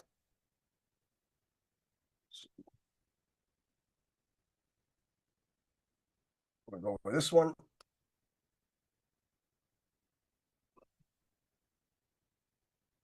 No, that's the thing. That video was all people getting run over. That's why I thought it was a very humorous video. Unfortunately, the goblins don't like it. Try it one more time, guys. Gotta give it the old college try. And nope. Eat shit. Wrong screen, asshole. All right. From February 21st, 2011, Muslim Brotherhood deeply rooted inside the U.S. Why not? Washington. Staff investigators with House and Senate Intelligence Committee say they are probing the domestic security threat posed by the radical Muslim Brotherhood and specifically whether Brotherhood operatives have penetrated U.S. government. They have. True nature, ambitions, and global reach of the Cairo-based Muslim Brotherhood suddenly have become the focus of debate in Washington following unrest in Egypt and other parts of the Middle East. Wait till you see how this goes. As Muslim Brotherhood threatens to effectively replace Egypt's secular pro-Western regime, the tentacles of its worldwide jihadist movement have reached deep in the Muslim community in America. Shockingly, federal court documents reveal that virtually every major Muslim organization in America is a front group for the Brotherhood. Sort of like Israel does, right? They also show that the U.S. network has raised millions of dollars for Hamas, Al-Qaeda, and other terrorist groups. So, let's just go ahead and look at this for a second. So, if the Muslim Brotherhood are raising money for Hamas, and Hamas is who Bibi is sided with, that helped start, who are the real terrorists? It's always been fucking Israel. Because when people say, "Oh, you can't say that you can't say Israeli either," they're not Israeli. It's a fake and fictitious country. It's not. It's a nation state without a constitution. So what? The most prominent Islamic organizations in the United States are all controlled by the Muslim Brotherhood, said FBI veteran John Guandolo, who worked several Brotherhood-related cases out of the Bureau's Washington field office as special agent after 9/11. See how this works now? So, were they really art students that came over here? The B team and the gelatin team that were at 9/11? I'll bet you they're all agents, all Mossad agents. While the FBI has cut off ties to some of the well-established organizations, let that sink in. Many others continue to participate in outreach programs with Homeland Security and Justice Departments, the former special agent says. Some of their leaders are even advising the government on how to respond to events in Egypt and elsewhere.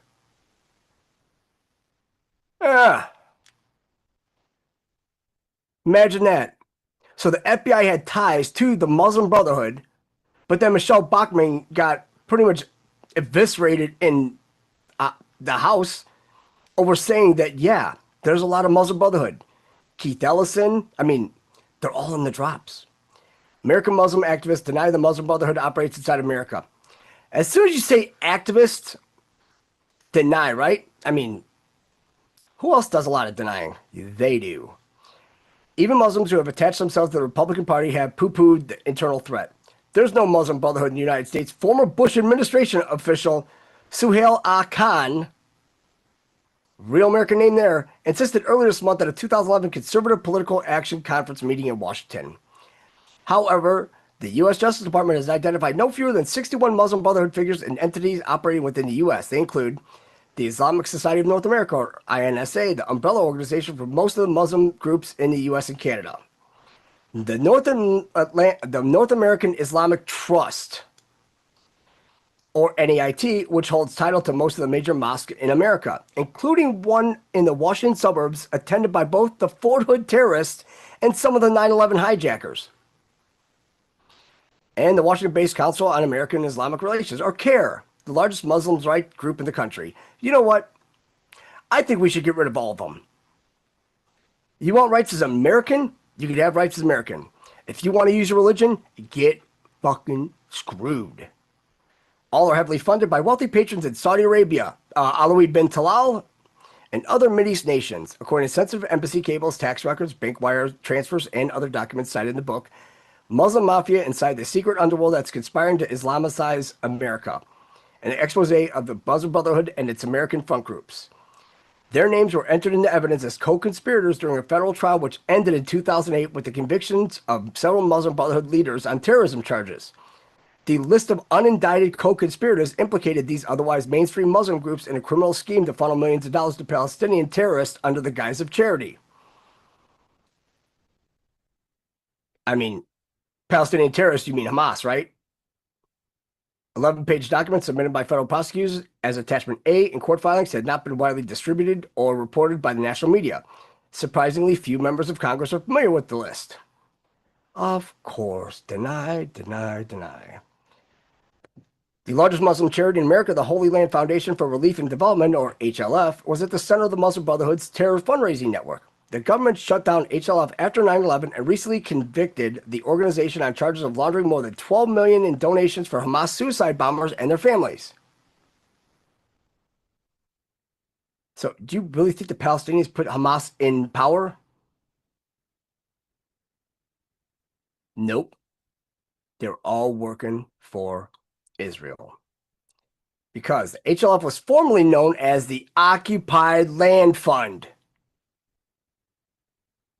Or OLF, where it operated under ISNA and shared checking accounts with the group. So, with all the technology that the Jews have, don't you think they knew this? We just read 8,200. You have bank accounts, right? You want to keep them free. Cybersecurity, right? Explain.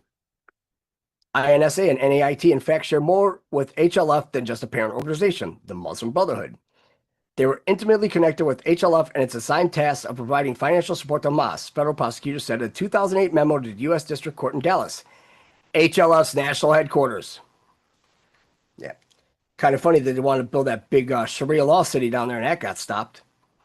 Shortly after Hamas was founded in 1987, because that's only 8 years after the Jerusalem Conference on Terrorism that BB started with the Jonathan University or the Jonathan Institute, which of course is named after his brother because he held my brother died doing it, so they have to just sacrifice the world.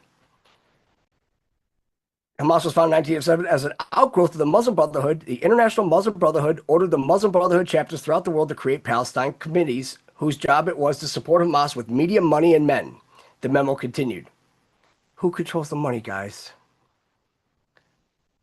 The U.S. Muslim Brotherhood created the U.S. Palestine Committee, which documents reflect was initially comprised of 3 organizations, the OLF, HLF, the IAP, the Islamic Association for Palestine, and UASR, the United Association for Studies and Research. Sketchy. CARE was later added to these organizations. Prosecutors concluded the mandate of these organizations per the International Muslim Brotherhood was to support Hamas. The Muslim, George Bush, nice, see? They're all tied in. Isn't it funny, like the whole 9/11? Because he's buddies with him, and they did, yeah. Muslim Brotherhood's origins in America go back more than 4 decades. 1960s. Wow. Seems like the Jews were really kicking up the hornet's nest, too. Radical Muslim immigrants began organizing in America and developing a criminal underworld that largely escaped federal law enforcement scrutiny. I bet you they started in California. They eventually incorporated nonprofit organizations with benign-sounding names and told anybody who asked they were simply forming a society network for a cultural society for Muslims. Sort of like the whole Friends for the IDF and all that that's based out of New York. But in the wake of 9/11, Washington allowed case agents to start connecting the dots, and they began to see lots of overlap in the operations of the Muslim group and their leaders, along with a lot of Saudi money and suspicious activity. This confirmed the hundreds of veteran counterterrorism investigators who believed the groups were connected in an international conspiracy against America and its key Mideast ally, Israel. Wrong! Remember, we not only do it for us, we share it with dozens of countries. We prevented dozens of terrorist attacks, major terrorist attacks. Security interest and intelligence. Those countries have to protect themselves against terrorism.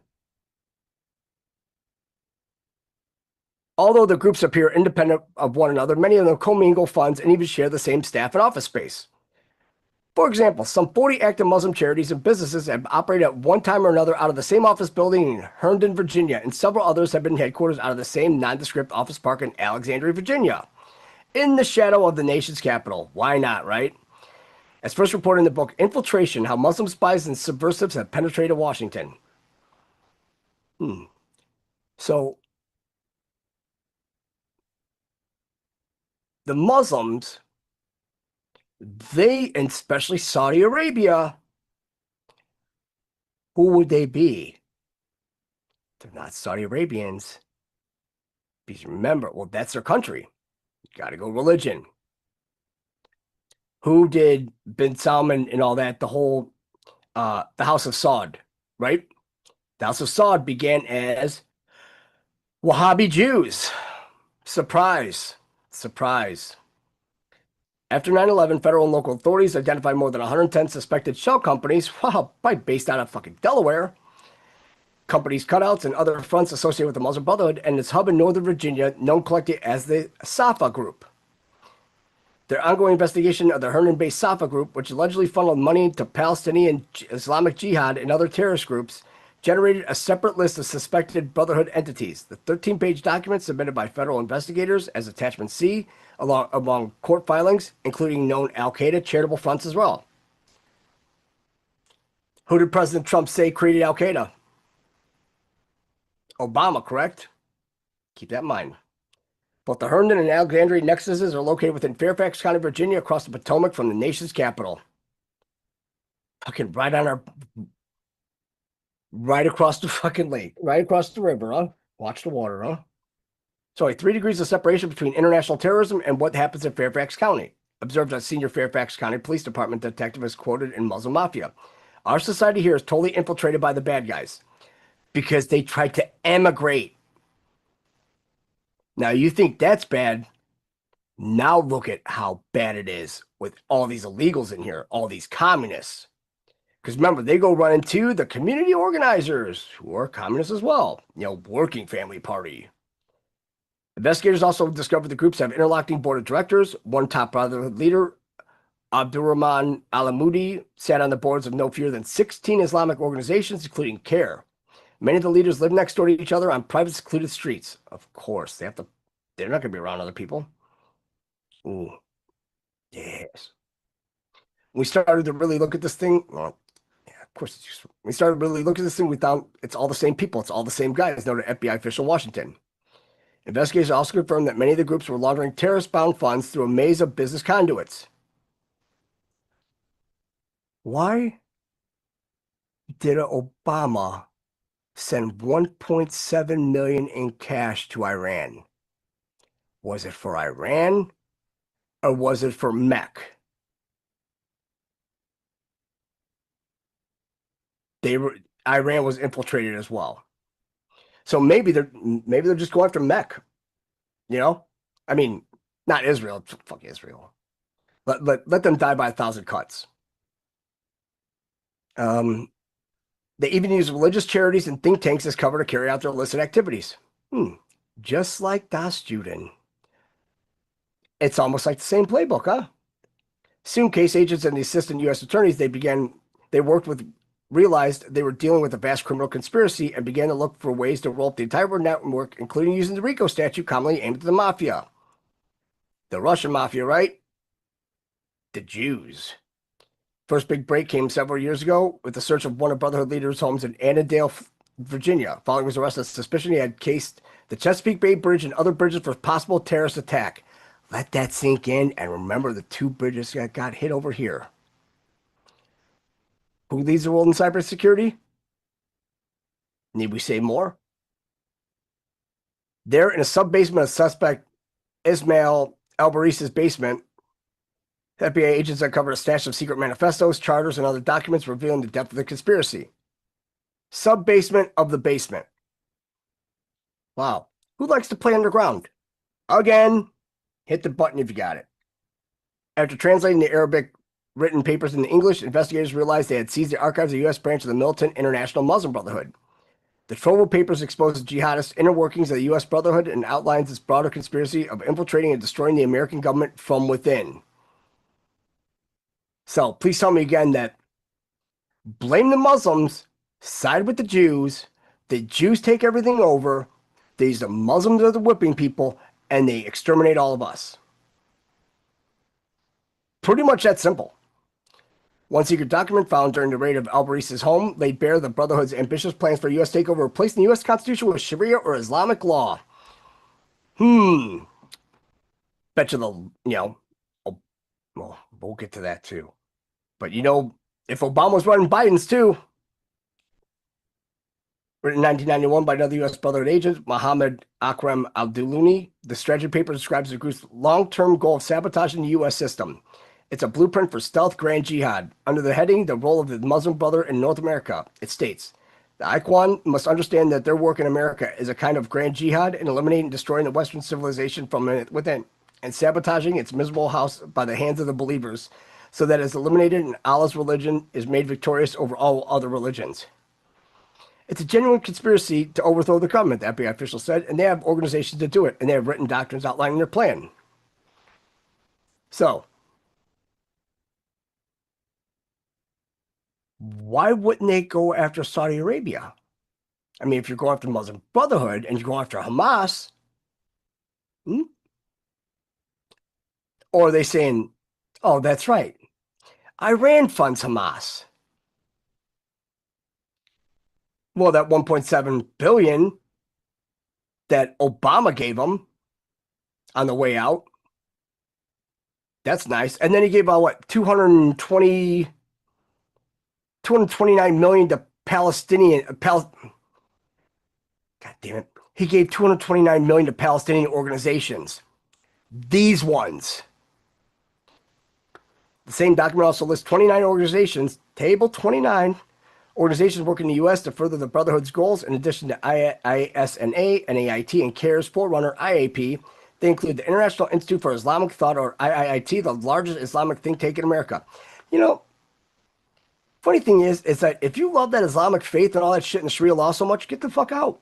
Go back home. Go back there where they enjoy it. But remember, infiltration over invasion. We're getting invaded and infiltrated on every front. Can't quit. Muslim Students Association, or MSA, which actively recruits on college campuses across the country. Once again, there's another nation state that does that a lot more than them. I think we know who they are. Hit the button. The FIC, Council of North America, which renders religious rulings or fatwas based on Islamic law for Muslim Americans, and religious rulings or fatwas based on Islamic law. I'm sorry. We don't go by Islamic law. No. That's it. Had the biggest deportation you've ever seen. It's going to make Operation Wetback in the 50s look like it's child's play. The Islamic Circle of North America, or ICNA, which recently merged with the Muslim American Society, or MAS, another Brotherhood front organization based in the Washington suburbs. Seems like they're all based right in the same area in a foreign nation, but on the outskirts. For years, politicians and journalists have described these organizations as mainstream and moderate. Investigators now warn they are U.S. franchisees of the Radical Brotherhood, established with a markedly different purpose of what they publicly claim. Their secret manifesto is a clear threat statement of hostile intent, says Pentagon consultant Major Stephen Coughlin, with stated objectives that overlap with Al-Qaeda's. The U.S. Brotherhood privately refers to its own organizations as fronts. The brothers in Egypt don't have a front in the same broad way that we have in America. Zid al-Noman, a Brotherhood leader, confides in one document seized by authorities. Though the movement has been banned in Egypt, it still has popular support and operates relatively openly in that Muslim nation. They go the hell back. Something that the Brotherhood is loath to do here, especially after 9/11, investigators say. U.S. Brotherhood even set up a committee to study the legal aspects of establishing charities in America. The charities are critical because the brothers have used them as side or facade as they put in their writings to launder illegal payments to terrorists. I wonder if they're getting money from USAID. I'll bet they are. U.S. prosecutors entered the secret documents as evidence in the Holy Land Foundation terror trial. The chilling courtroom exhibits were unopposed by the defense, further attesting to their authenticity. Wow. The government put away several Brotherhood leaders on conspiracy charges in the case. Sharuki Abu Baker, Muhammad Al-Mazin, and CARE founding director Ghassan Alashi were sentenced to, in effect, life terms for funneling millions of dollars to Palestinian terrorists. 3 other brothers got caught up in the investigation and have been imprisoned. Maybe I'm going to check that. I'm going to check Obama's pardons and see if they're in there. Omar Ahmad, the founding chairman of CARE, was identified at trial as an unindicted co-conspirator in a terror fundraising scheme. a Monarchy Brotherhood leader, has privately told Muslim audiences the Quran should replace the Constitution as the highest authority in America. Well, you're next. The only difference between the guys in the suits and the guys with the AK-47s is timing and tactics. Remember that. Timing. Indeed, the former head of the U.S. Muslim Brotherhood's Shura Council was one of al-Qaeda's top fundraisers in America, according to the U.S. Treasury Department.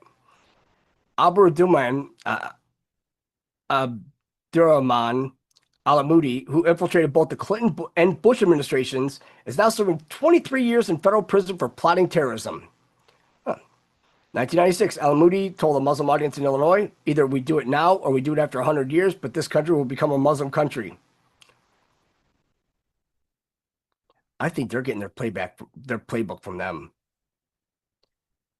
Because I thought it was kind of funny that there's a video that came out, oh, is the Jewish American century dead? What do you mean century dead? But then you have to realize 1917 and 1923, right after World War I, what happened? Not right. Yeah, well, during. That's when Soviet Union all split up. That's when they started seizing all these lands like Ukraine and Lithuania and all that, and split off from what used to be Tsarist Mother Russia. Al-Amoudi also set up the Pentagon's Muslim chaplains program, training and certifying most of the Islamic clerics and lay leaders serving in the U.S. military today.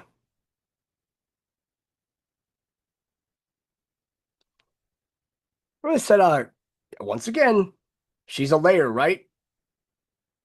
Jesuits are layers. Sami al-Arian, a former Tampa professor, is another Muslim Brotherhood leader convicted of terrorism. A professor. So yeah, we had nothing wrong with the schooling here. Not at all. One of his alleged collaborators is senior INSA official Louis Safi, whose prosecutors named an unindicted co-conspirator in the terror case. Unwittingly, the Pentagon invited Safi to Fort Hood to counsel troops about Islam after a Muslim officer gunned down dozens of soldiers who were preparing to deploy to Afghanistan from the army base. Safi and INSA continued to certify Muslim chaplains for the military. That's a problem. Retired Lieutenant General William Boykin, former Deputy Undersecretary for Defense for Intelligence Pentagon, says the Muslim Brotherhood is a terror-supporting fifth column. You guys, the Jews are the fifth column. They're all in it together. Muslim Brotherhood is very much alive, as real Boykin said in a recent speech, and we need to be very concerned of it. Jihad is our only way. Well, we have to do it first, or else they're going to do it to us. Wow, who does that sound like? Muslim Brotherhood proudly raises the banner of jihad. Its crest figure is Quran with crossed swords. Its credo, Allah is our goal. Well, if Allah is your goal, you guys are really itching to fucking go meet him. All with your 72 fucking goats. Prophet is our guide. The Quran is our constitution. Jihad is our way. And the death for glory of Allah is our greatest ambition. Established 80 years ago in Cairo, where the mother group is based, the Brotherhood remains a largely secretive society which gave birth to the entire terrorist juggernaut threatening the West and Israel today. I don't think Israel has a problem threatening other people. That's all they do. In addition to Hamas, its offspring include Palestinian Islamic Jihad and Egyptian Islamic Jihad, which merged with Al-Qaeda. So, if Egypt is where the Muslim Brotherhood are, and the Philadelphia corridor is the border between Gaza and Egypt won't let anybody, any of the Palestinians come in. Why? Them. So, was Hamas actually voted in? Because you honestly think that they would let them have actual voting rights to have somebody lead that area? They don't even control their own water. Taxes, everything. They tax these Palestinians and they don't give them nothing. They go around killing them. That's it. They all share the same roots. The Muslim Brotherhood, said Dr. Zudi Jasser, a Muslim reform and director for American Islamic Forum for Democracy. American Islamic Forum for, the D word. Before joining Al-Qaeda, Osama bin Laden, his deputy Dr. Ayman al-Zawahiri, and 9/11 mastermind Khalid Sheikh Mohammed were all adherents to the Transnational Muslim Brotherhood, or the Ikhwan al-Muslimi, as known in Arabic. The former supreme guide of the International Muslim Brotherhood, Mohammed Akef, recently was asked, regarding resistance and jihad, do you consider Osama bin Laden a terrorist or Islamic mujahid, freedom fighter, like the mujahideen? It's all of them. Akef replied, in all certainty, a mujahid, and I have no doubt in his sincerity, resisting occupation close to Allah on high. Here we go. Exiled Egyptian President Hosni Mubarak outlawed the Brotherhood after it plotted to assassinate him following successful assassination of Egyptian President Anwar Sadat, who signed the country's historic peace treaty with Israel. Now, why would that be so big? So, Sadat and it was Shimon Peres. Those two signed it with Bill Clinton at the White House. Isn't it ironic that they both ended up assassinated after signing a peace treaty with Israel? So please tell me, does Israel want nothing but war? Yes. We see it. Brotherhood now claims to eschew violence, but it still clandestinely supports violent jihad while reportedly maintaining a well-armed wing of thousands of trained fighters. It seeks to free dozens of its terrorist members from Egyptian prisons. Elements of the Muslim Brotherhood here and overseas have supported terrorism, FBI Director Robert Mueller confirmed earlier this month during a House Intelligence Committee meeting. According to covert FBI recordings cited Muslim Mafia, Brotherhood leaders in America have described suicide bombings and other mass murders in the name of jihad as beautiful. Yeah, but they're not out there taking pictures in front of two burning buildings. But hey, don't mind them finding those passports just laying out on the road. Because God knows, I mean, New York City is kind of full with them.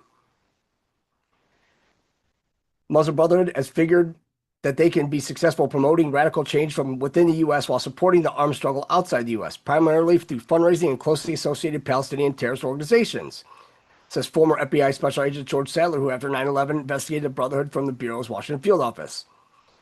While secret writings call for conquering the U.S. through political infiltration, mass conversion, and immigration,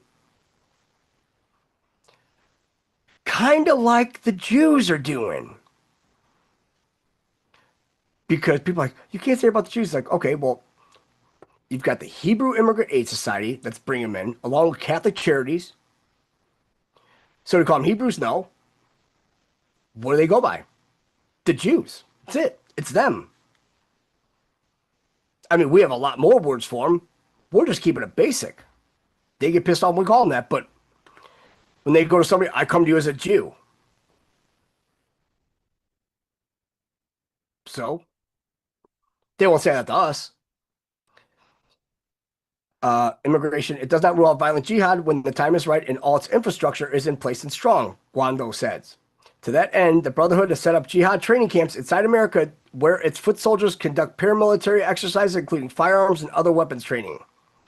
After 9/11, a top care official in Washington led a group of young Muslim men in Northern Virginia in a jihadi weapons training here and in Pakistan. Pakistan, huh? And who started the Pakistani intelligence? It was Kamala Harris's grandfather. Kind of funny how this all ties in. Court records reveal the group chauffeured the 9/11 hijacker, spiritual counselor Anwar Awlaki to their Falls Church, Virginia meetings before Awlaki flew to Yemen, where he now directs al-Qaeda terrorist attacks against America. So why are we hitting Yemen? Wonder why. Earlier this month, the leader of North Carolina terrorist ring, influenced by the Brotherhood, pleaded guilty to charges of waging violent jihad. Now you think, Hamas, Hezbollah, Houthis. But they're all tied in with the Jews because all they want is death. It's a death cult. FBI recorded Daniel Patrick Boyd, a Muslim convert, saying he would make jihad right here in America. Boyd allegedly cased the U.S. Marine Corps headquarters in Quantico, Virginia. Yeah, you might want to try that again, huh? See what that gets you. For a terrorist attack, agents found 24 guns and more than 27,000 rounds of ammunition during a raid of his home. Why did the ATF go? Why didn't you do that before? I mean, you'll go shoot people right in the head that decide to tape over their iRing doorbell at 6 a.m. and they think somebody's breaking in. They also found a copy of In the Shade of the Quran, a book written by the late Muslim Brotherhood leader Saib of Egypt, bin Laden's spiritual mentor. Despite public claims to the contrary, The Brotherhood is still a dangerous organization. Investigators and prosecutors agree. It stated clearly in its recently declassified U.S. charter that it considers the United States to be its enemy. Of course. It's all death to America thing, right? Ultimately, the Muslim Brotherhood is in America to destroy our Constitution and replace it with Sharia. One's a group of former military and law enforcement officials writing in the Sharia, The Threat to America, a book published by Washington-based Center for Security Policy. The officials are using the book to help brief lawmakers and other government officials about the threat, warning them that they are prime targets of ongoing Brotherhood influence and espionage operations. Now, is that really smart to do? So if you're showing other government officials that are exclusively tied into Israel, and you're giving them the information that you're getting on the Muslim Brotherhood, and they're funneling it back to them, I don't think that's a good play. Still, the Obama administration actively courted the Brotherhood. Remember the ring he was wearing? There's no God but Allah. Reading that book, The Post-American World by Fareed Zakaria? Yeah. The guy on CNN? Yeah. They're all fucking snakes. During the Cairo rioting, which was organized in part by the Brotherhood, don't forget, yep. See how the rioting always comes up? White House spokesman Robert Gibbs urged Mubarak to open elections to important non-secular actors such as the Brotherhood. Of course. And stunning policy reversal, the administration in early 2009 lifted the ban preventing Egyptian Muslim activist Tariq Ramadan from entering the U.S. And when did Obama become the president? Early 2009.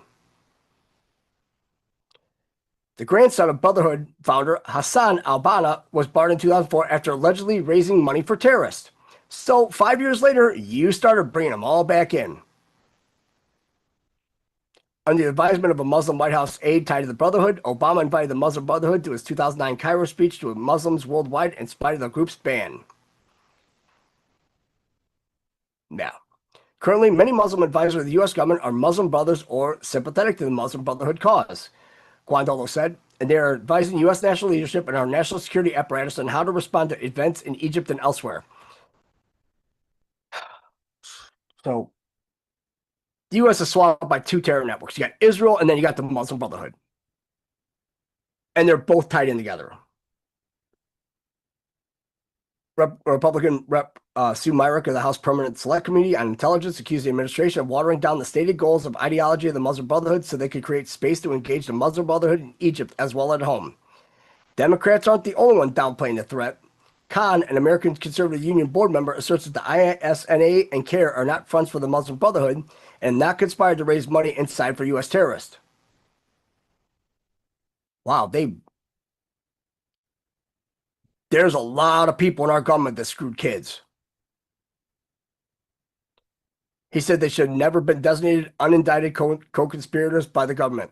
The federal government has looked at these accusations and they found they're completely baseless. Was that Khan that said that, or was that Letitia James? Notice how it's always the same lines, like, it's all baseless. Well, that's your signature. These are official documents. You're a liar. In fact, the FBI has cut off ties to CARE's national office and its 30 chapters across the country pending further investigation of its ties to Hamas. Why do we have ties with CARE? Must have established them under Obama. Until we can resolve whether there continues to be connection between CARE, the executive, and Hamas, the FBI does not view CARE as an appropriate liaison partner, said Assistant FBI Director Richard Powers in 2009 letter to the Senate Judiciary Committee. The FBI has suspended all former outreach activities with CARE. Think about it. Pray, learn different meanings. Care. Mueller earlier this month reiterated the ban remains in effect. We do not have a relationship with CARE. U.S. District Judge Sori A. Solis, moreover, have refused ISNA's and CARE's request to strike their names from court documents, listing them as unindicted co-conspirators in the HLF trial, the largest terror financing case in U.S. history. Then there's USAID. Its 20-page ruling written in July 2009 and recently unsealed cites ample evidence that ISNA, NAIT, and CARE participated in criminal conspiracy to support Hamas terrorists. An appellate court in Denver said in a recent opinion that the list, which was attached to the government's pretrial brief, should not have been published since unindicted co-conspirator lists are not ordinarily made public. It did not, however, grant the group's request for a court pronouncement that they were not connected to terrorists. Make that make sense. Now we have to find out who put this judge in. As it turns out, Khan's late father, Mahbub, his dad's name was Mahbub. Khan helped found ISNA each year. ISNA bestows an annual Muslim Community Service Award in his memory. Community activist, community service, all this shit. Mahbub Khan also established a mock MCA of Santa Clara, California, of course, which the U.S. Brotherhood lists as one of our organizations in its secret manifesto seized by the FBI and recently declassified. What's more, Khan's mother, Malika Khan, not Shaka Khan, serves on the executive committee of CARE's San Francisco chapter. Everything's based out of California. CARE SFBA recently posted a flyer on its website urging Muslims not to cooperate with the FBI in terrorism investigation, or not to cooperate with illegal aliens. So, now when we look at this through new eyes, right?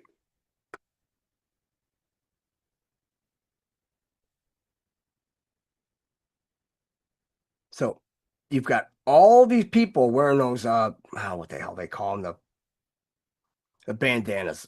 Black, of course, it's black and white. Go figure.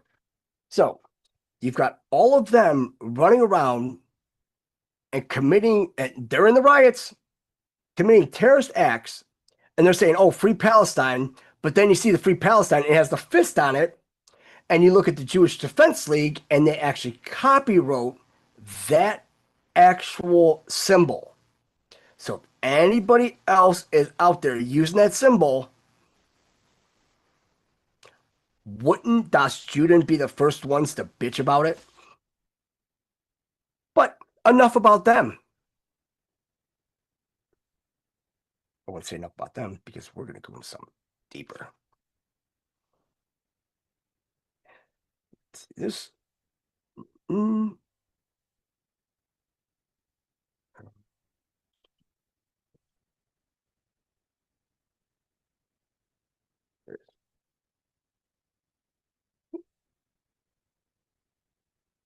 We about to learn some truth here. Let's see if I make this a little bigger. Let's see. Oh shit, nope. So, we're going to take a look at World War II, shall we? How it started. How it really started. Jewish declaration of war on Nazi Germany, the economic boycott of 1933. Funny that 1933 keeps on coming up, but this gets interesting. Long before the Hitler government began restricting the rights of the German Jews, the leader of the worldwide Jewish community formally declared war on New Germany at a time when the U.S. government and even the Jewish leaders in Germany were urging caution in dealing with the new Hitler regime. The war by the international Jewish leadership, nobody said Israeli, right? Before. So you can't say Israel's the problem because this problem stemmed before that creation. Because this is how it was created. War by international Jewish leadership on Germany not only sparked definite reprisals by the German government, but also set the stage for a little-known economic and political alliance between the Hitler government and the leaders of the Zionist movement, who hoped that the tension between the Germans and the Jews would lead to massive emigration to Palestine. That's what the hard E, guys. Means they're not going over there to assimilate with everybody over there. I thought it was a land without a people, people without a land, but I guess history serves otherwise. In short, the result was a tactical alliance between the Nazis and the founders of the modern-day state of Israel, a fact that many today would prefer to be forgotten. Of course. Because the Nazis were Das Juden.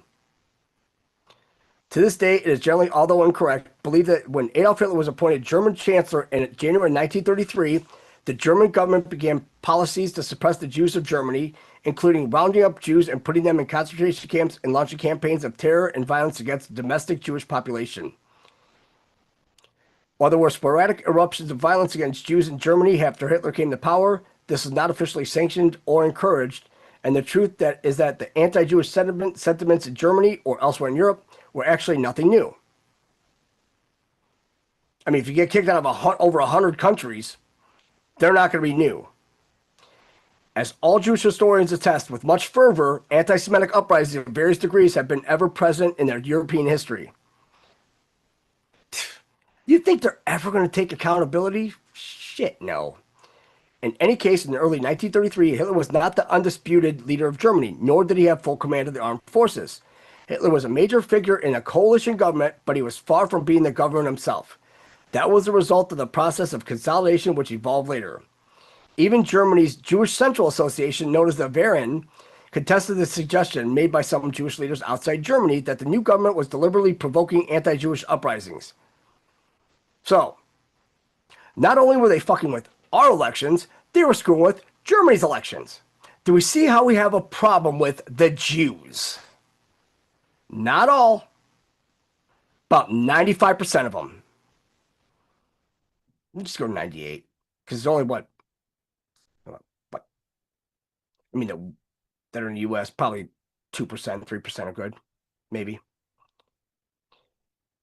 Let's see. The Verein instituted a statement that responsible government authorities, i.e. the Hitler regime, it's always regime, are unaware of the threatening situation, saying, "We do not believe our German fellow citizens will let themselves be carried away into committing excesses against the Jews." Despite this, the Jewish leaders in the United States and Britain determined on their own that it was necessary to launch a war against the Hitler government.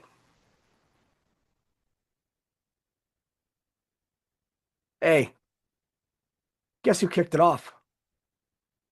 You wouldn't think Jacob Schiff, would you? Of course. Determined on their own that it was necessary to launch a war against the Hitler government. No. The United States didn't determine on their own that it was necessary to launch a war against the Hitler government. So, thanks, FDR. Remember, we were practicing isolationism. I think after World War I, we learned our lesson. It's the war to end all wars. But nope, not the Freemasons and Albert Pike and them. They have to keep it going. March 12, 1933, the American Jewish Congress announced a massive protest at Madison Square Gardens for March 27th. At that time, the commander-in-chief of the Jewish war veterans called for an American boycott of German goods. In the meantime, on March 23rd, 20,000 Jews protested at New York City Hall as rallies were staged outside the North German Lloyd and Hamburg American shipping lines, and boycotts were mounted against German goods throughout shops and businesses in New York City. According to Daily Express of London on March 24, 1933, the Jews had already launched their boycott against Germany and their elected government. The headline read, "Judea declares war on Germany. Jews of all world unite. Boycott of German goods. Mass demonstrations." So please tell me again how we're going to blame Israel for this. It's their whole religion. The article described the forthcoming holy war. It's almost like, sure, Bibi wasn't around 105 years ago? And went on to implore Jews everywhere to boycott German goods and engage in mass demonstrations against German economic interests. According to Express, the whole world of Israel throughout the world is uniting to declare an economic and financial war on Germany. The appearance of the swastika as a symbol of the new Germany has revived the old war symbol of Judas to new life. I'm going to repeat that again. The appearance of the swastika as the symbol of the new Germany has revived the old war symbol of Judas to new life. Where in the fucking Bible is there a swastika? 14 million Jews scattered over the entire world are tied to each other as if one man in order to declare war against the German persecutors of their fellow believers. That's why they all got to go. You guys want to stick together? Not a problem. Guess what else sticks together? Napalm. Q. Declare war against the German persecutors of their fellow believers. The Jewish wholesaler will quit his house, the banker his stock exchange, the merchant his business, and the beggar his humble hut in order to join the holy war against Hitler's people. Now, there's a problem. Now, this was after they got their asses handed by the Treaty of Versailles. Reparations, they had to pay they had the debt of World War I on them. The Express said that Germany was now confronted with an international boycott of its trade, its finances, industry. In London, New York, Paris, and Warsaw, Jewish businessmen are united to go on an economic crusade. But yet, you can't boycott them here in certain states in America.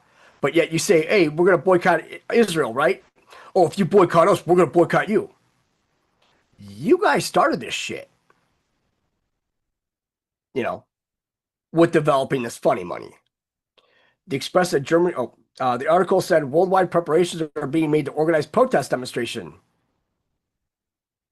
Look at right now. So,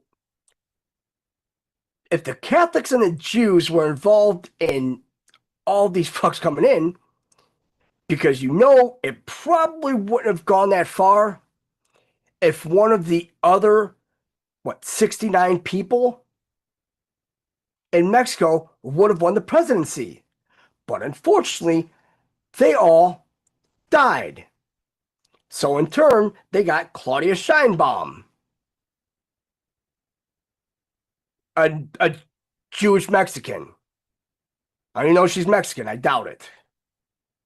It's not much of a Mexican name to me. The article said worldwide preparations being made to organize protest demonstrations and reported that the old and reunited nation of Israel gets in formation with new and modern weapons to fight out its age-old battle against its persecutors. Do we see? We're all goyim. We're all persecutors. Even though they like to drink baby's blood and shit like that, they're unleavened bread and leavened bread for their Passover. I think they should hit some bunker busters on New York City myself. This truly could be described as the first shot fired in the Second World War. We wouldn't have had a Second World War if it wasn't for these fucks. Just like the first one, just like what they want to bring up number 3. In a similar vein, the Jewish newspaper Natasha Rest wrote, "The war against Germany will be waged by all Jewish communities, conferences, congresses, by every individual Jew. Thereby, the war against Germany will be ideologically enlivened to promote our interests, which require that Germany be wholly destroyed." So please tell me again why they wanted all of them out of Germany and in camps. To keep everybody else safe. So please, all you Holocaust survivors, cry me a fucking river. You all should be dead by now. God knows I've never seen so many survivors out of something that takes so many people. But the 6 number comes up again here a bunch. The danger for us Jews lies in the whole German people, in Germany as a whole, as well as individually. It must be rendered harmless for all time. In this war, we Jews have to participate in this with all the strength and might we have at our disposal. So why else did they get thrown out? I don't know. What books did they burn? Look up the Frankfurt School. We already did. The Jews are communists. That's it. Why were they pushing so heavy for us to join the Soviet Union in against Hitler? Makes sense now, doesn't it? Because FDR wanted it that way. However, note well that a Zionist Association of Germany put out a telegram on the 26th of March rejecting many of the allegations made against the National Socialists as propaganda, mendacious, and sensational. In fact, the Zionist faction had every reason to ensure the permanence of the National Socialist ideology in Germany. Klaus Polkin, writing in the Journal of Palestine Studies, The Secret Context Zionism in Nazi Germany, 33-41, claims that the moderate attitude of the Zionists was due to their vested interest in seeing the financial victory of National Socialism to force immigration to Palestine. Notice how they're saying I now. This little known factor would ultimately come to play a pivotal part in the relationship between Nazi Germany and the Jews. So please tell me again that the Nazis weren't the Jews. They're all run by the same ones. Meantime, though, German Foreign Minister Konstantin von Neurath complained of the vilification campaign and said, as concerns Jews, I can only say that their propagandists abroad are rendering their co-religionists in Germany no service by giving the German public, through the distorted and untruthful news about persecution and torture of Jews, the impression that they actually halt at nothing, not even at lies and calumny, to fight the present German government. I mean, you could just play that right now. Same thing. Distorted, untrue news, persecution, torture of Jews. They lied about everything. So if they lied about it before the Holocaust, well, what do you think they did afterwards? It's funny, not a lot was mentioned until the 70s. Until the Department of Education was created. Wow. Irony at its finest. You got Democratic Socialists, they're devout public school fans. Yeah, cute. The fledgling Hitler government itself was clearly trying to contain the growing tension both within Germany and without. In the United States, even U.S. Secretary of State Gordon Hull wired Rabbi Stephen Wise of the American Jewish Congress and urged caution. Whereas there was for a short time considerable physical mistreatment of Jews, this phase may be considered virtually terminated. A stabilization appears to have been reached in the field of personal mistreatment. I feel hopeful that the situation which has caused such widespread concern throughout this country will soon revert to normal. You think that would have been it, all right? Because when you realize that Trump even mentioned it, you see, April Fools. Despite all this, the leaders of the Jewish community refused to relent. On March 27th, there were simultaneous protest rallies at Madison Square Garden in Chicago, Boston, Philadelphia, Baltimore, Cleveland, and 70 other locations. Bullshit. So, March 27th in Chicago, guess what that was? Remember that whole, the Feast of Moloch they had at Soldier Field? They had it in 1933 as well in Chicago. Yeah. But please, tell us about all of your how everybody treats you everywhere. That's why you don't have a country. That's it. You guys don't deserve a country. You guys don't deserve anything. You guys deserve to be slaves. Anunnaki slaves. Get them out of here. New York rally was broadcast worldwide, of course. Of course. So now every worldwide just fed the machine because New York rally broadcast worldwide. Well, who controlled the media? Surprise. Bottom line is that New Germany was declared to be an enemy of the Jewish interest and thus needed to be economically strangled. This was before Hitler decided to boycott Jewish goods. Before. It was a direct response to this that the German government announced a one-day boycott of Jewish businesses on Germany on April 1st. April Fools. Do you see how it's all going back to them? And how everybody thinks that, oh, Trump's a Zionist and he loves Jews. Like, oh, you guys are about to get fucking shown the door. German propaganda minister Dr. Joseph Goebbels announced that if after the one-day boycott there were no further attacks on Germany, the boycott would be stopped. Done. Bygones. Hitler himself responded to Jewish boycott and the threats in a speech on March 28th, 4 days after the original Jewish declaration of war, saying, now the domestic enemies of the nation have been eliminated by the Volk itself. What we have long been waiting for will not come to pass. The communist and Marxist criminals and their Jewish intellectual instigators, who, having made off their capital stocks across the border in the nick of time, are now unfolding an unscrupulous, treasonous campaign of agitation against the German Volk as a whole from there. Lies and slander and positively hair-raising perversity are being launched about Germany.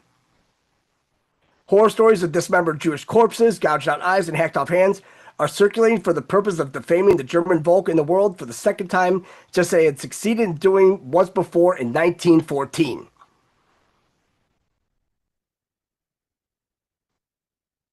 So who's starting all the world wars? The Jews. It always goes back to the fucking Jews. Thus, in fact, one conveniently left out nearly all history on the subject is that Hitler's March 28, 1933 boycott order was a direct response to the declaration of war on Germany by the worldwide Jewish leadership just 4 days earlier.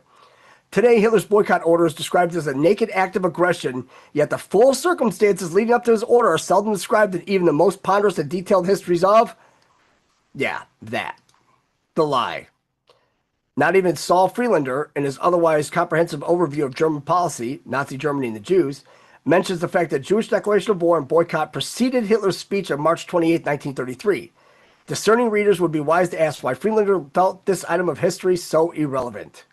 The simple fact is there's organized Jewry as a political entity, and not even the German Jewish community per se, that actually initiated the first shot in the war with Germany. So, this organized Jewry over here, cute. One second, guys. All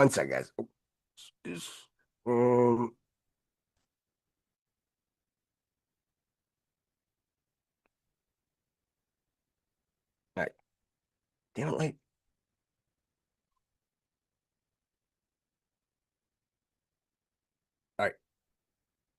So Germany's response was a defensive, not an offensive measure. Who likes to strike first and then bitch about when they get slapped back? What happened 6 days ago? Same thing. Same thing. Were that fact widely known today, it would cast new light on the subsequent events that ultimately led to the worldwide conflagration that followed. That's why we have to learn. We have to go back in order to go forward. To understand Hitler's reaction to the Jewish declaration of war, it is vital to understand the critical state of the German economy at the time.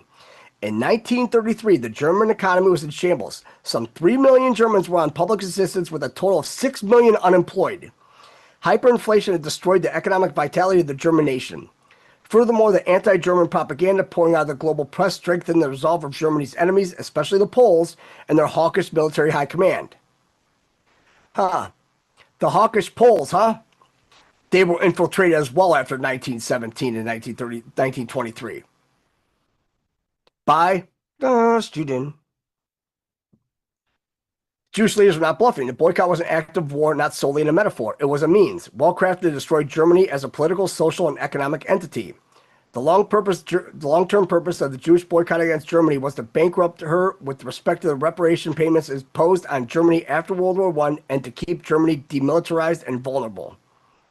It's almost like they're doing over here, but they're keeping us in this thing called debt with fake money.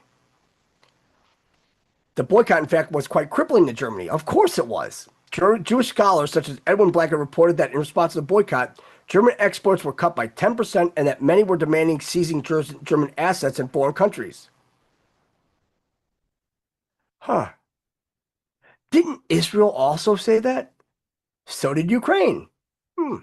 Oh, we should seize all the money out of the Soviet, sanctions, all the money from from Russia over in the U.S., or you should send to us. Remember, that's what good old Zelensky was wanting. The transfer agreement untold story is a secret pact between the Third Reich and Jewish Palestine. The attacks on Germany did not cease. The worldwide Jewish leadership became even the more belligerent and worked itself into a frenzy. Wow. It's almost like now they're doing it on a bigger scale, but we're all noticing. Scary, isn't it? An international Jewish boycott conference was held in Amsterdam to coordinate the ongoing boycott campaign. It was held under the auspices of the self-styled World Jewish Economic Federation, of which famous New York City attorney and longtime political power broker Samuel Untermyer was elected president. And who was Samuel Untermyer again? Oh, yeah. He's the one that blackmailed Woodrow Wilson into getting Louis Brandeis and all that on the Supreme Court and having all of our fascists of our government infiltrated by these filthy fucking commie Jews. God. Upon returning to the United States in the wake of a conference, Untermyer delivered a speech over WABC Radio New York and a transcript of which was printed in the New York Times on August 7, 1933. Untermyer's inflammatory oratory called for a sacred war against Germany. Kind of sounds like, that Ben Gvir over there. Lot of similarities. Against Germany, making a flat-out allegation that Germany was engaged in a plan to exterminate the Jews. It was never to exterminate the Jews. You'll find out. Germany has been converted from a nation of culture into a veritable hell of cruel and savage beasts because we didn't want all your trans shit, because we didn't all your pedophilia, your pornography and shit. Who could doubt this at this point? Who runs all the porn? The Jews do. Who runs all the money? The Jews do. Who has control of our government? We owe it not only to our persecuted brethren, but to the entire world to now strike in self-defense blow that will free humanity from a repetition of this incredible outrage. A self-defense blow. What self-defense blow is that? You guys started it. Just like Israel started with Iran. Iran didn't attack anybody. They've been enriching uranium, they said, for 20 years now, right? Right? 2 weeks away. It's 2 weeks away from having 9 bombs. Well, it doesn't beat the 40 of them you have, right? Now or never must all nations of the earth make common cause against the slaughter, starvation, and annihilation, fiendish torture, cruelty, and persecution that are being inflicted day by day upon these men, women, and children. please tell me that the Holocaust actually happened, that it was actually real. People need to get slapped the fuck out of it with this. So you're going to sit here and say, oh, this was in 1933. Before camps, before any of that, when the tale is told, when your lie is found out, the world will confront a picture so fearful in its barbarous cruelty that the hell of war and the alleged Belgian atrocities pale into significance as compared to this devilishly, deliberately, cold-bloodedly planned and already partially executed campaign for the extermination of a proud, gentle, loyal, law-abiding people.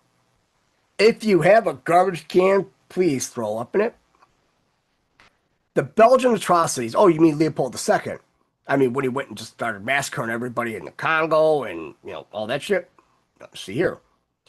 The Jews are the aristocrats of the world.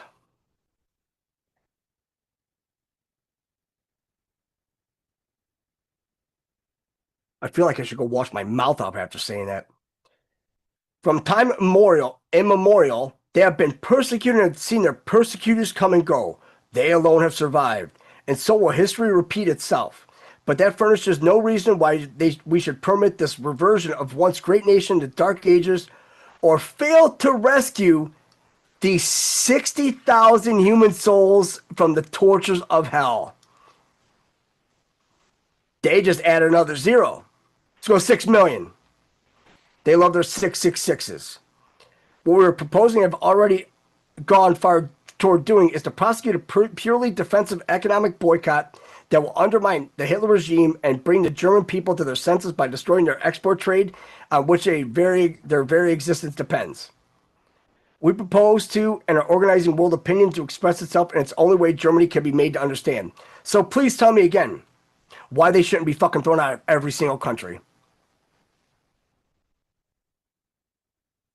You're right, eat, drink, bacon, volcanoes, and Shark Week.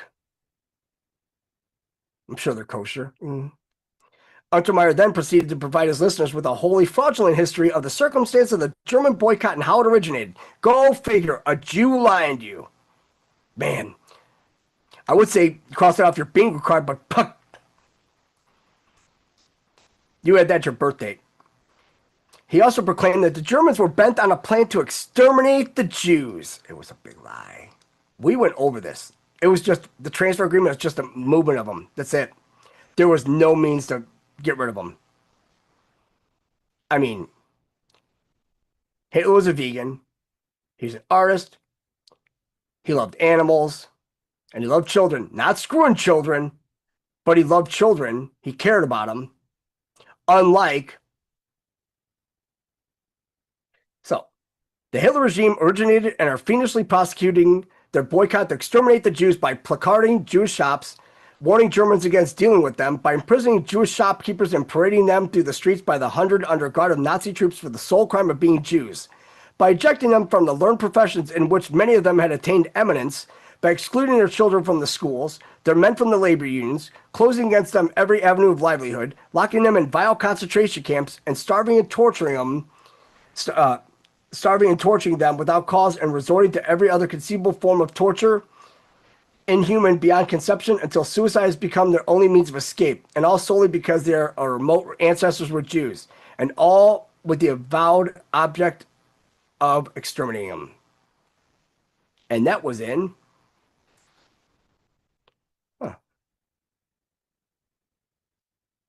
1933. When did the camp start? Because remember, above in 1933, Hitler didn't even have power. He was just a cog in the machine. The whole thing's a lie. Untermeyer concluded with this largely fantastic, and hysterical address by declaring that with the support of Christian friends, there's where you get your Christian Zionism, we will drive the last nail in the coffin of bigotry and fanaticism. Notice they didn't say anti-Semitism. That his allegations against Germany were made long before even Jewish historians today claim there were any gas chambers or even a plan to exterminate the Jews, displays the nature of the propaganda campaign confronting Germany. Isn't that funny? However, during the same period, there were some unusual developments at work. The spring of 1933 also witnessed the beginning of a period of private cooperation between the German government and the Zionist movement in Germany and Palestine, and actually worldwide, to increase the flow of German Jewish immigrants and capital to Palestine. But it's all camps, right? I'll read this one and I'll come back and read this. The modern-day supporters of Zionist Israel and many historians have succeeded in keeping this Nazi-Zionist pact a secret to the general public for decades, while most Americans have no concept of the possibility that there could have been outright collaboration between the Nazi leadership and the founders of what became the State of Israel. The truth had begun to emerge. So, biggest secret of World War II, why Germany began rounding up Jews and deporting them to the East. Why did the Germans begin rounding up Jews and turning them in concentration camps to begin with? Contrary to popular myth, the Jews remained free inside Germany, albeit subject to laws which did restrict certain of their privileges prior to the outbreak of World War II. Well, why? Because look at all the shit they were peddling on people. It was like the same shit, like porn and everything like that, and animal fucking and transgenderism. They started it.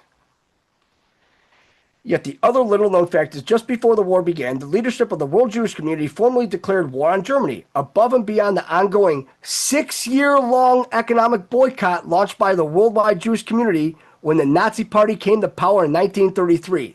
So, after you got your asses handed you economically and every other way in Germany after World War I, then they decided to slap a 6-year-long economic boycott. Huh. It's almost as if it's drawing correlations with what's going on with Trump right now. Because isn't it funny that every other election we've seen, everybody's like, oh yeah, all friends and everything like that. Once Trump comes in to disturb everything, now you have BB saying, oh, Iran tried to kill Trump twice. You don't think Trump knows that you guys were behind all this? So we'll send all our stuff over there, right? And then, well, something will drop, right? Because, hold on a second. I got to make sure to write this down because, oh boy. And share it too. Got to make sure I share that. So, as a consequence of the formal declaration of war, was German authorities thus deemed Jews to be potential enemy agents. History does have a tendency to repeat itself. So, how many times did history repeat itself to get thrown out of 100 and some odd countries? Here's the story behind the story. Chaim Weizmann, above, president of both International Jewish Agency and the World Zionist Organization, and later Israel's first president, told British Prime Minister Neville Chamberlain in a letter published in the London Times on September 6, 1939. Of course, it's going to be on 9/6.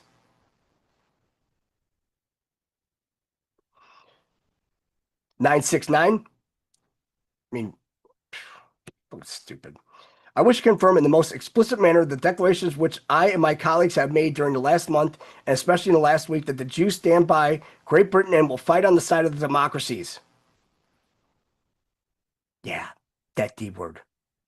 Our urgent desire is to give effect to these declarations against Germany. We wish to do so in a way entirely consonant with the general scheme of British action, and therefore would place ourselves in matters big and small under the coordinating direction of His Majesty's government. The Jewish Agency is ready to enter into immediate arrangements for utilizing Jewish manpower, technical ability, resources, etc. Why would that be so big? I'm glad you asked. Glad you asked. So, isn't it funny that Hitler actually talked to London, talked to Churchill, and it's like, hey, we're cool. We don't have a problem with you or anything like that. Hey, cool. But then they went ahead and circumvented it. And now here's fucking Britain, because they knew they were in on it too. Britain had to support the Jews because that Balfour Declaration. Dissident Jewish writer Lenny Brenner's Zionism and Age of Dictators, published by a small press and not given the publicity it deserves by so-called mainstream media, which is otherwise obsessed with the Holocaust era, was perhaps the first major endeavor in this realm. Because why is October 7th so big? Well, they had to have, because the Holocaust is dying out. You need a new, you needed a new trauma-based event so that all the younger people will start saying, oh, well, yeah, remember October 7th? Yeah, you know, never again. You know, even though the Jewish Defense League uses that as their motto, and they've been tagged as a terrorist organization, and they're operating within the United States. So tell me the difference between the Jewish Defense League and the Muslim Brotherhood, and I will wait. There is no difference. It's one and the same. They're all fucking shitbags, and they all should be eradicated. Not all, but, you know, most. Oh, not even eradicated. Hey, let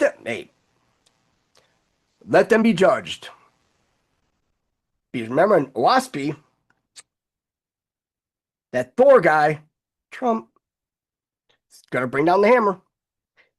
In response to Brenner and others, the Zionist reaction has usually consisted of declarations that their collaboration with Nazi Germany was undertaken solely to save the lives of Jews. Right. But the collaboration was all the more remarkable because it took place at a time when many Jews and Jewish organizations demanded a boycott of Germany. Funny. The Zionist leaders, Hitler's assumption of power, held out the possibility of a flow of immigrants to Palestine. It's not an assumption of power when they voted you in. That's how democracy works, right? Previously, the majority of German Jews who identified themselves as Germans had little sympathy with the Zionist cause of promoting and gathering of world Jewry to Palestine. Because they identified themselves as Germans, not Jews. Because they had a home. But the Zionists saw that only the anti-Semitic Hitler was likely to push the anti-Zionist German Jews into the arms of Zionism. For all the modern-day wailing by worldwide supporters of Israel, not to mention the Israelis themselves, about the Holocaust, in quotes, they neglect to mention that making the situation in Germany as uncomfortable for the Jews as possible in cooperation with the German National Socialism was part of the plan. This was the genesis of the so-called transfer agreement, the agreement between the Zionist Jews and the National Socialist government to transfer German Jewry to Palestine. Hey, funny thing is, I think that was signed at the Vatican. I think so. I'll have to check on it. This is the genesis of the so-called transfer agreement, the agreement between, oh wait, yeah, we got that. According to Jewish historian Walter Lacker and many others, German Jews were far from convinced that immigration to Palestine was the answer. Furthermore, although the majority of German Jews refused to consider the Zionists as their political leaders, it is clear that Hitler protected and cooperated with the Zionists for the purposes of implementing the final solution: the mass transfer of Jews to the Middle East. So, when they start spouting off their fucking, we've mentioned it numerous times before, but they always say, the final solution, they want it was no extermination. You guys had swimming pools in these camps. Come on. Edwin Black, in his massive tome, The Transfer Agreement, stated that although most Jews did not want to flee Palestine at all, Jews did not want to flee to Palestine at all due to the Zionist movement influence within Nazi Germany. A Jew's best chance of getting out of Germany was by emigrating to Palestine. In other words, the transfer agreement itself mandated that Jewish capital could only go to Palestine.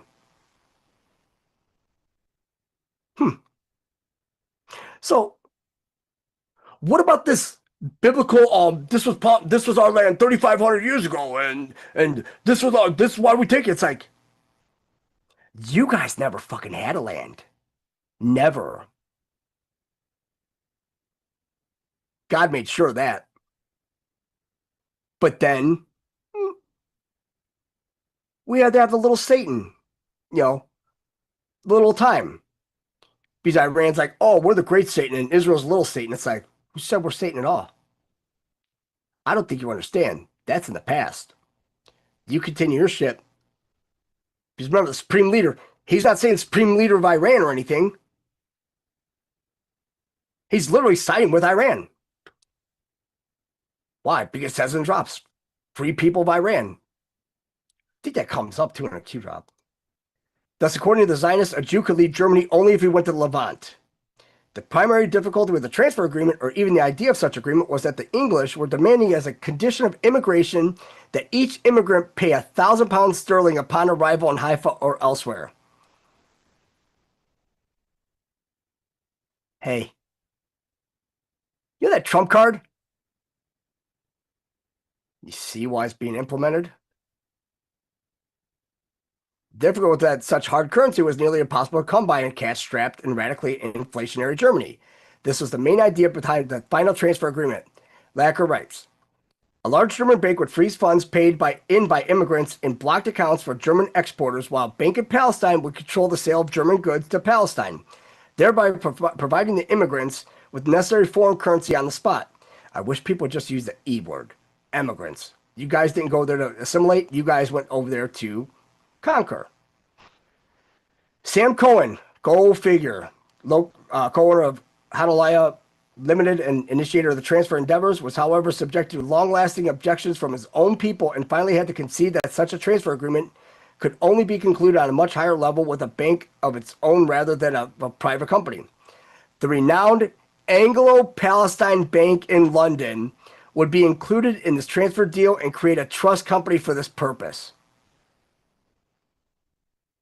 Fucking Brits. The whole fucking monarchy needs to go. But remember, no King's Day. Sorry. Of course, this is of major historical importance in dealing with the relationship between Zionism and National Socialism in Germany in the 1930s. The relationship was not one merely of mutual interest and political favoritism on the part of Hitler, but a close financial relationship with the German banking families and financial institutions as well. Who were the German banking families? The Rothschilds. It was one thing for the Zionists to subvert the anti-Nazi boycott. Zionism needed to transfer out of the capital of German Jews, and merchandise was the only available medium. But soon Zionist leaders understood that the success of the future Jewish Palestinian economy would be inextricably bound up with the survival of the Nazi economy. So the Zionist leadership was compelled to go further. The German economy would have to be safeguarded and stabilized and necessarily reinforced. Hence, the Nazi Party and the Zionist organizers shared a common stake in the recovery of Germany.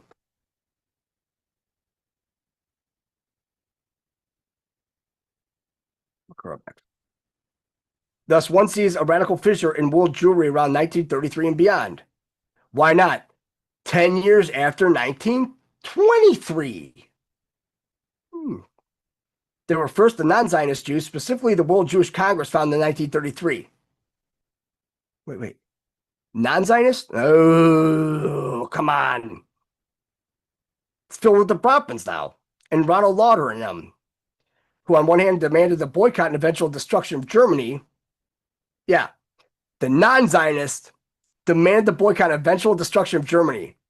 So please tell me it's a Zionist problem. I'll wait. Black notes that many of these people were not just in New York and Amsterdam, but a major source also came from Palestine proper. On the other hand, one could see the judicious use of feelings by the Zionists for the sake of eventual resettlement in Palestine. Oh, emotions. In other words, it could be said that Black does hint at this. The Zionists believed that since the Jews would be moving to the Levant, capital flight would be necessary for any new economy to function. The result was the understanding that Zionism would have to ally itself with National Socialism, the Ashkenazis, so that the German government would not impede the flow of Jewish capital out of the country. It served the Zionist interest at the time, but that the Jews be loud in their denunciations of German practices against the Jews to scare them into the Levant. But on the other hand, Lacker states that the Zionists became motivated not to jeopardize the German economy or currency. In other words, the Zionist leadership of the Jewish diaspora was one of the subterfuge and underhandedness, with the only advent of German hostility towards Jewry convincing the world's Jews that immigration was the only escape. The fact that the ultimate establishment of the State of Israel is based on fraud. The Zionists did not represent anything more than a small minority of German Jews in 1933. Now look. On one hand, the Zionist fathers of Israel wanted loud denunciations of Germany's cruelties to the world's Jews, while at the same time demanding modernization so that the National Socialist government would remain stable financially and politically. Thus, Zionism boycotted the boycott. For all intents and purposes, the National Socialist government was the best thing to happen to Zionism in its history, for it proved to many Jews that Europeans were irredeemably anti-Jewish and that Palestine was the only answer. Zionism came to represent the overwhelming majority of Jews solely by trickery and cooperation with Adolf Hitler. Yeah, let that sink in, right? But it wasn't Hitler. Hitler was on Antarctica. For the Zionists, both the denunciations of German policies towards Jews to keep Jews frightened, plus the reinvigoration of the German economy for the sake of final resettlement, was imperative for the Zionist movement. Ironically, today, the Zionist leaders of Israel complain bitterly about the horrific and inhumane regime of the National Socialists. So the fraud continues.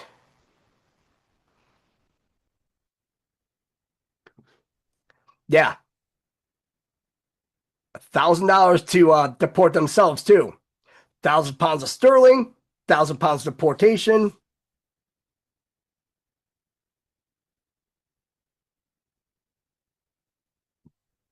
They're just evil. I mean, that's all there's to it. Let me check this real quick. Let me see if the volume will work again.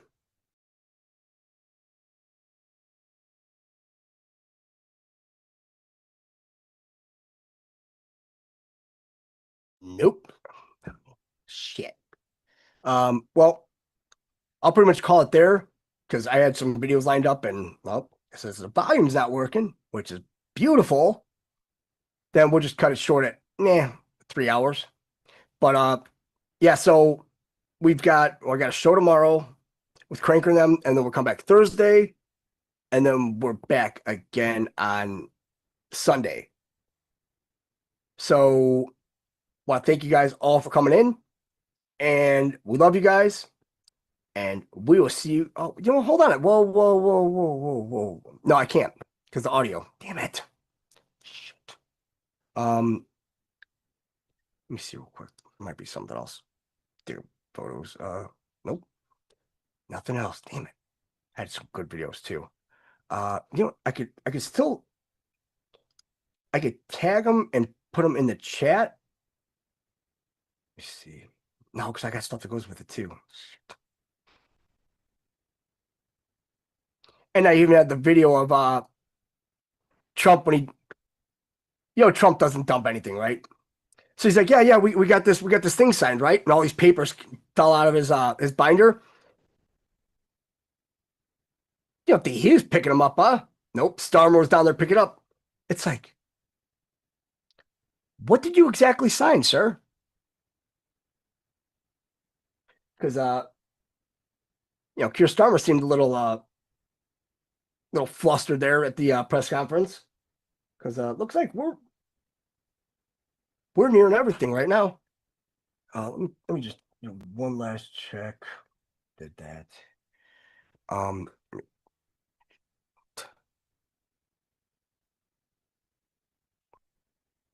What's this? This is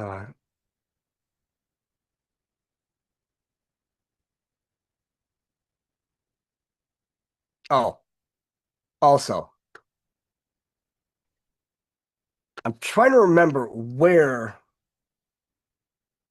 this came into play. It was in a video.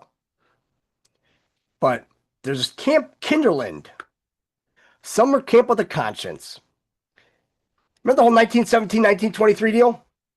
Let's just finish this up. Founded in 1923 by Jewish labor activists, communists, as a retreat for their children from the tenements of New York City, Camp Kinderland is true to the vision of its founders. In a difficult world, we are an oasis for children ages 9 to 16. As soon as I saw the ages, I'm like, wait a second. The funny thing is, remember we went over the Elian Gonzalez deal just Sunday? So, how old were they when they got into the Young Communist Party?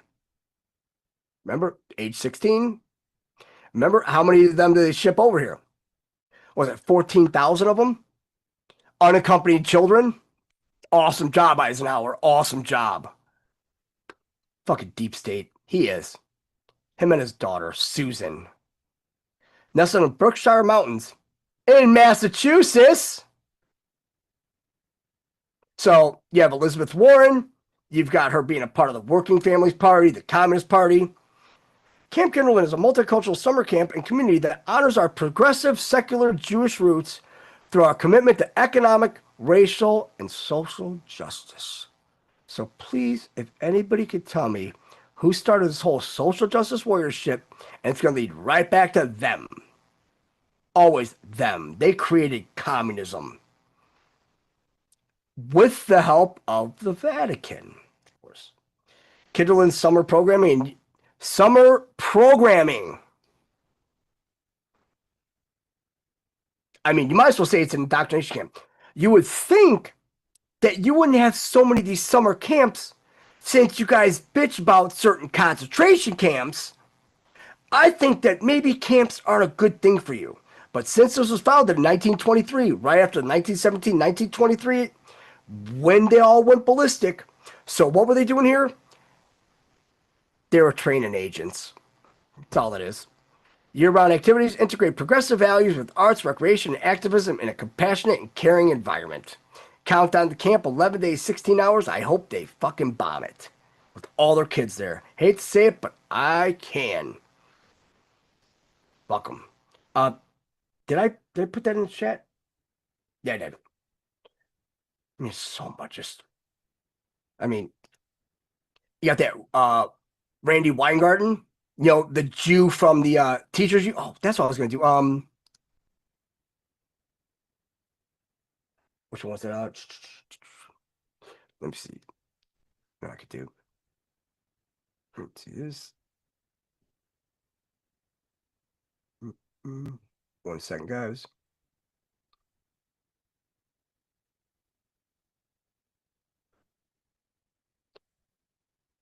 Okay.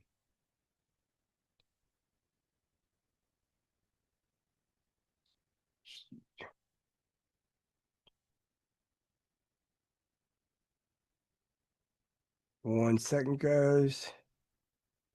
Something in here. Oh, yeah. That's it.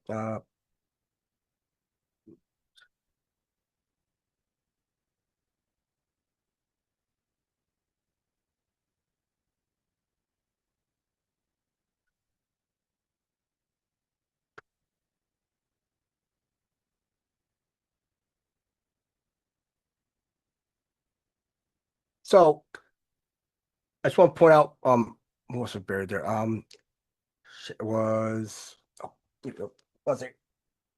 One second. Right.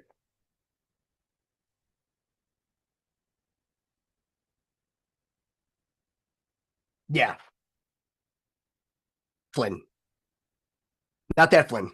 Another Flynn. So, remember we were talking about the Elizabeth Gurley Flynn, right? Thing is, Rosa Luxemburg, right? She was a key figure of socialist movements in Poland and Germany in the early 20th century. Jewish family in Congress, Poland. Funny thing is that she became a leading figure of the Social Democratic Party of Germany. Right around the same time Zionism started. Cute, right? But the thing is with her, because we already went over this before.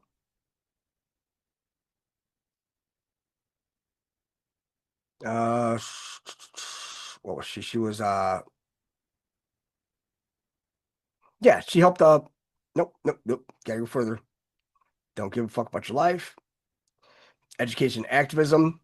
Yeah, gymnasium, a secondary school. Gymnasium also has another version for boys. It's where grown men go to these places and court young boys. That's what a gymnasium is. Sick fuck. And now you see why they gym class and make you change into different clothes and all that. It's like just for pedophiles. That's it. Want to see your shit hanging out of your shorts? But she was a part of the whole bullshit with fucking Russian Revolution.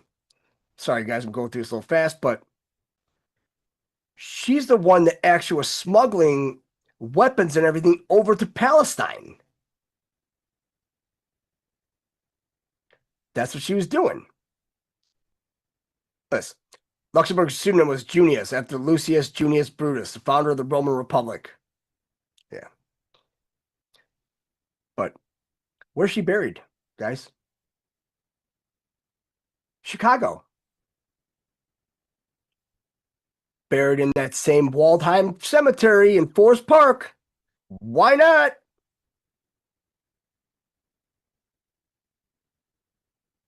Foundation, January 1st, 1919, the Communist Party of Germany under the leadership of Licht and Luxembourg. Luxembourg supported the new KPD's participation in the Weimar. Yeah, it's just like the Weimar Republic, and yeah, but she was the one that was pushing all this shit, like big time. I think that was just her execution. They talked about her execution.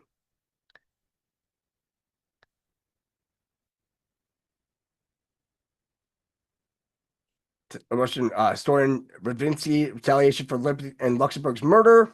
Soviet Premier Lenin issued orders to Grigory Zinov for immediate arrest and summary execution of 4 Grand Dukes of recently deposed House of Romanov, all of whom were uncles of Nicholas II. And it's all tied right back to Israel. Again. Supporting our assessment of Bolshevism. Guys. Wouldn't she be the Iron Eagle as well? Jeez.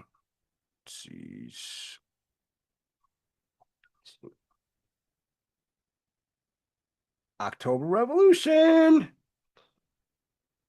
But yeah, I mean, she was one of the ones that was pushing everything over there. So, accumulation of capital. What are they talking about?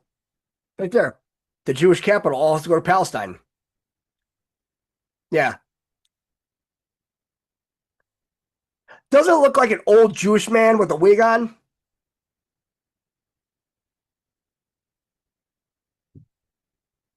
Just saying. I mean, these people are just. Let me see. Oh. No, really. Oh. One second.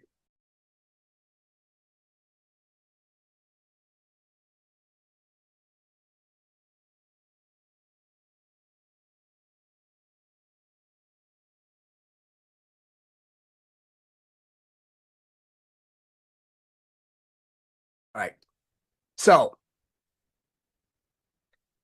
thing is that, oh shit. Now, remember how I didn't get a chance to go down this road yet, but remember how we were wondering how all of our, like all of our architecture, like we don't build anything like we used to at all, correct? So, Rosa Luxemburg was also the famous monument to Rosa Luxemburg and Carl Cleveland, originally named Monument to the November Revolution, which was designed by pioneering modernist and later Bauhaus director Ludwig Mies van der Rohe. Yeah, that name, he even has a whole, the Mies van der Rohe way in Chicago and all that, of course, because they're communism too. Built in 1926 in Berlin-Lichten and destroyed in 1935. But Bauhaus, right? The funny thing about Bauhaus is, yep, that's it. Building house, German art school operational from 1919 to 1933. Why just 1933, you ask? Now you know why? Because they were all thrown out. The funny thing is that notice in 1933, that's when the whole the Weimar, the whole Weimar Republic, because this is in Weimar. So now you compare, let's see how can I go with this?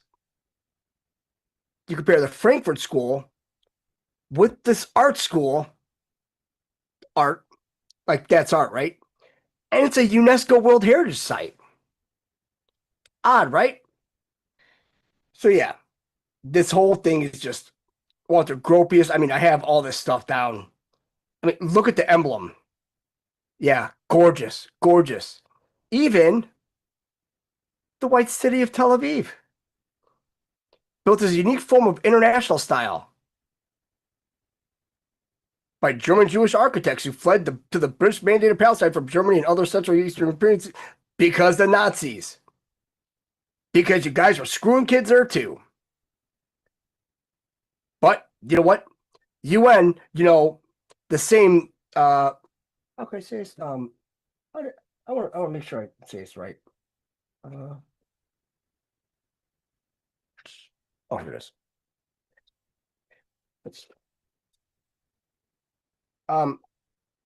that will take a few years to transit itself into the votes of this archaic body called the General Assembly of the United Nations or some other bodies. You know, from Netanyahu on March 11, 2018. But hey, you know what? He has no problem with getting his fucking balls fluffed over here, does he? Not at all. Not at all. Bauhaus Center Tel Aviv organizes regular architectural tours. Yeah. Yeah. Well, let's see.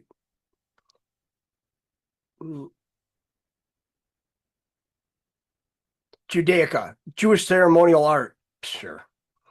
Fuck you and your bar mitzvahs. Yeah. Why don't we build anything nice? Why is everything all like just, you know, nothing flows? There are no straight lines in nature. That's why when the Tartarians built everything, everything's all just like, wow. Like there's a massive use for these buildings. But then they threw in some stained glass and all that other shit. Why not? There's got to be something with the stained glass and evil, because Karen Bass's whole house is in stained glass. All the windows. She has a pretty big pad, too. But yeah, so, I mean, like, I still have to go through all this, and because I have it all printed. It's just, this was under the whole, because when you look at some of this, I mean, this is just typography, right? Oh, that cute. I mean, I've got like 80 fonts on my computer too. Dickhead. Just as important as the influence of 19th century English designer William Morris. You notice it's always a William Morris in everything.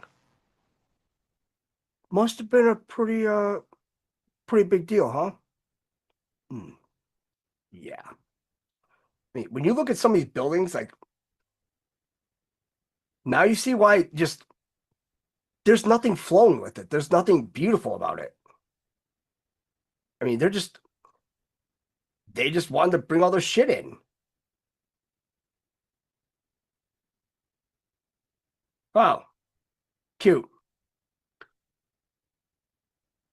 Bauhaus University, Weimar. Built between 1904 and 1911. What took so long? You're building these massive state buildings in like 2 years. But of course, we're not going to do that because, well, Gropius Neologium Bauhaus references both building and the Bauhaus, a pre-modern guild of stonemasons. Wait till people find out the Freemasons are nothing but a bunch of, well, I mean, we know they're a bunch of shitbags, but everybody else needs to learn too. But yeah, see, it's all box. It's almost like somebody from Sweden went to this university and decided to come up with IKEA.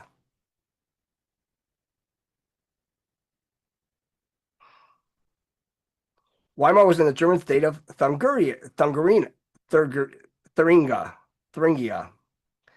Because, you know, the MS-13, it's the, what's it? It's the two MSs. Because the MS-13 also is it's all the states in the Weimar Republic. Because 2 of them have MSs, so it's 15 of them, but 2 of them they start with like Mecklenburg. It's Mecklenburg and then Schneiser, fucking some shit like that. Yeah. A chair. 1925. But yet, at the same time, they're building all of these extravagant buildings and, you know, all these, World's Fairs and everything. All these expositions. Ha! International side of the Fagus Factory. The Fagus Factory should be all of Israel.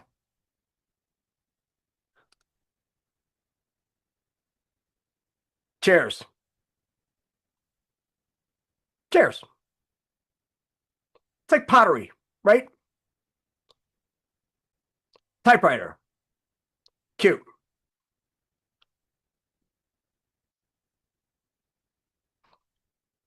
Bauhaus style building with thermometer windows on Pine Street in Tel Aviv. Well, I guess you could blow all that up when, well, you just decide to take everybody else's land.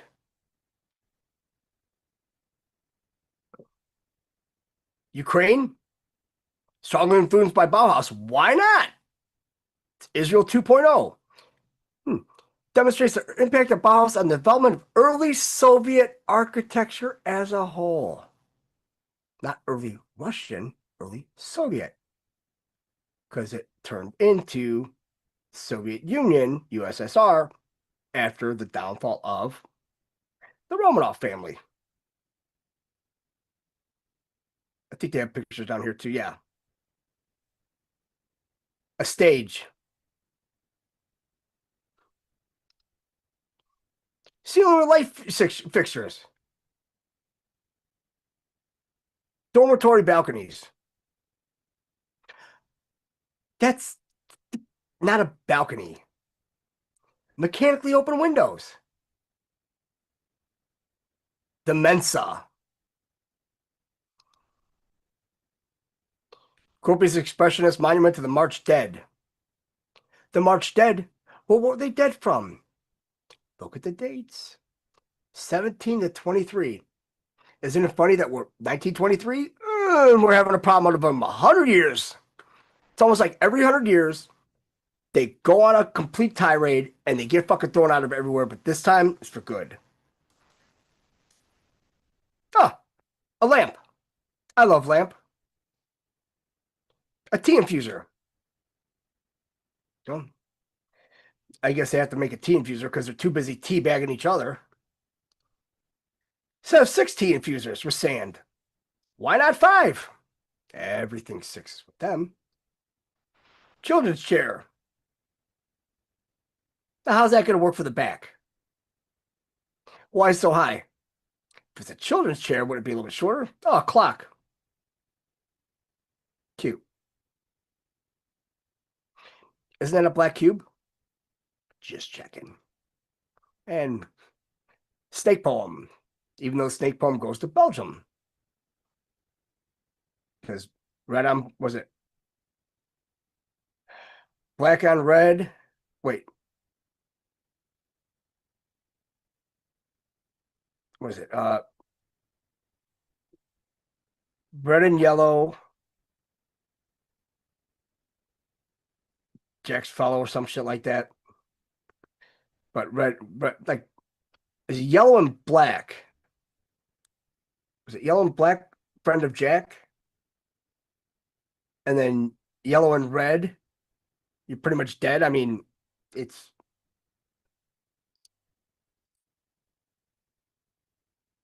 There's your snake poem.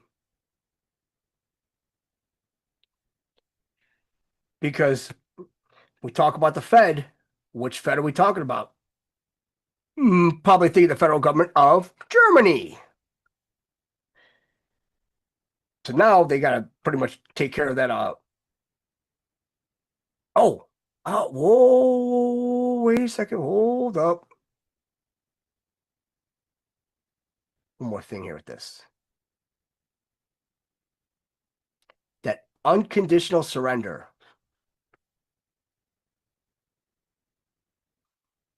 Right?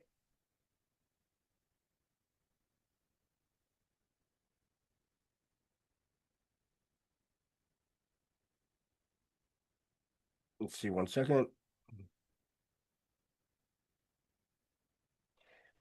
T11.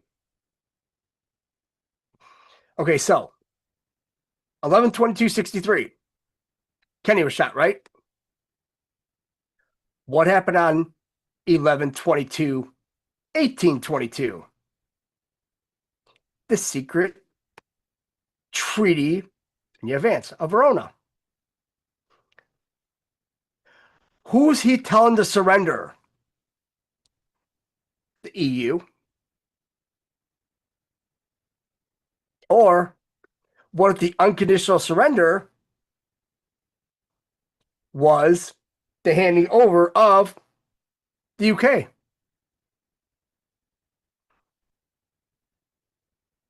I mean, he did make him pick up his papers. Just great. I mean, you gotta admit, this guy's great.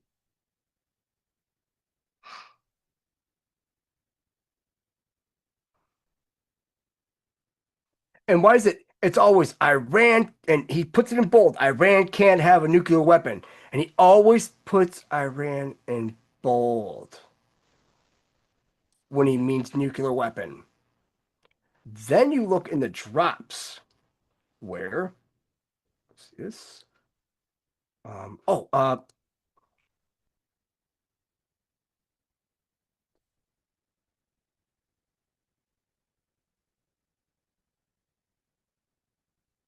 Sorry, sorry, this one's dark. But remember we talked about that Muslim Brotherhood, right? Why would 3 Democratic congressmen attend a private dinner with Iranian President Hassan Rouhani, #1 state sponsor of terrorism in 2013? Keith Ellison, Andre Carson, Gregory Meeks, Louis Farrakhan.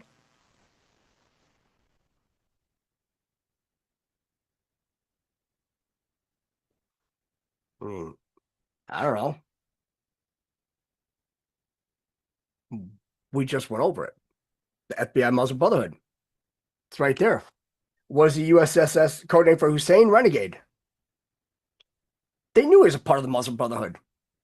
That's why he opened it up to him. So they say, oh, he wasn't a friend of Israel. No, but he was on the side of the Muslim Brotherhood, which is still Hamas, which is still on the side of Israel. Oh, yeah, George Webb, he's top notch. God, that man's awesome. In fact, you know what? There's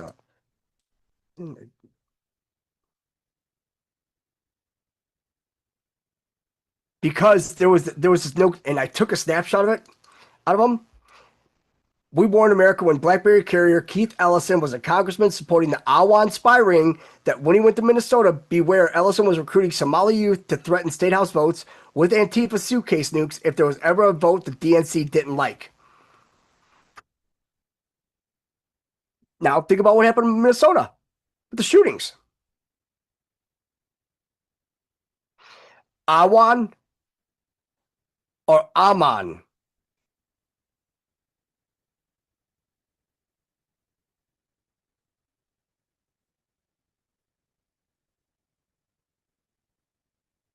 See? Let's up again. As above, so below, right? Man, just... come on, come on, come on.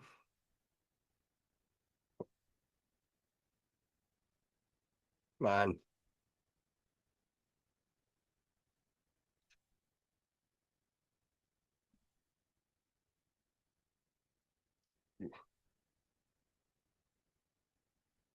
So, and they say the Awan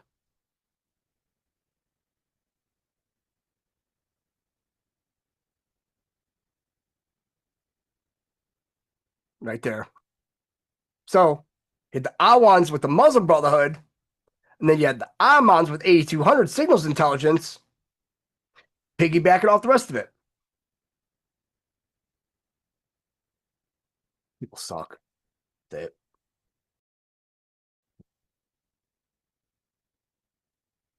oh man, yeah. And also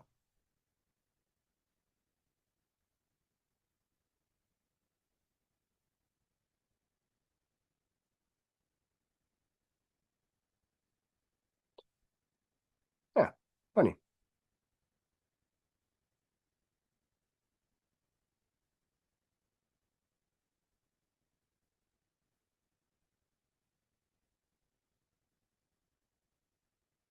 So post 117, right? November 6th. What is Huma defined, right? That's a Harvard University Muslim alumni. Q for the Muslim Brotherhood, right? What book was B.O. caught reading? Post-American War by Fareed Zakaria. Why is this immediately disregarded as false? Why is it relevant? Why would the President of the United States of America be reading this book? How are Alawi and HRC connected? Who was HRC's mentor? I mean, when you think about mentor, and we think about Robert Byrd, Saul Linsky, the Linskyites, So please tell me these Democrats haven't been communist. Yeah. Minnesota, they should go hunting Somalians. Because, Somalians definitely want to go to some place with 10,000 lakes and frigid temperatures. Perfect. So we'll cut at least there. And want to thank everybody for stopping in. Love you guys. Sorry about the music. Sorry about this. I'm going to restart this again and then have it back up working. So, want to thank you guys, and we will catch you guys later. Bye, guys.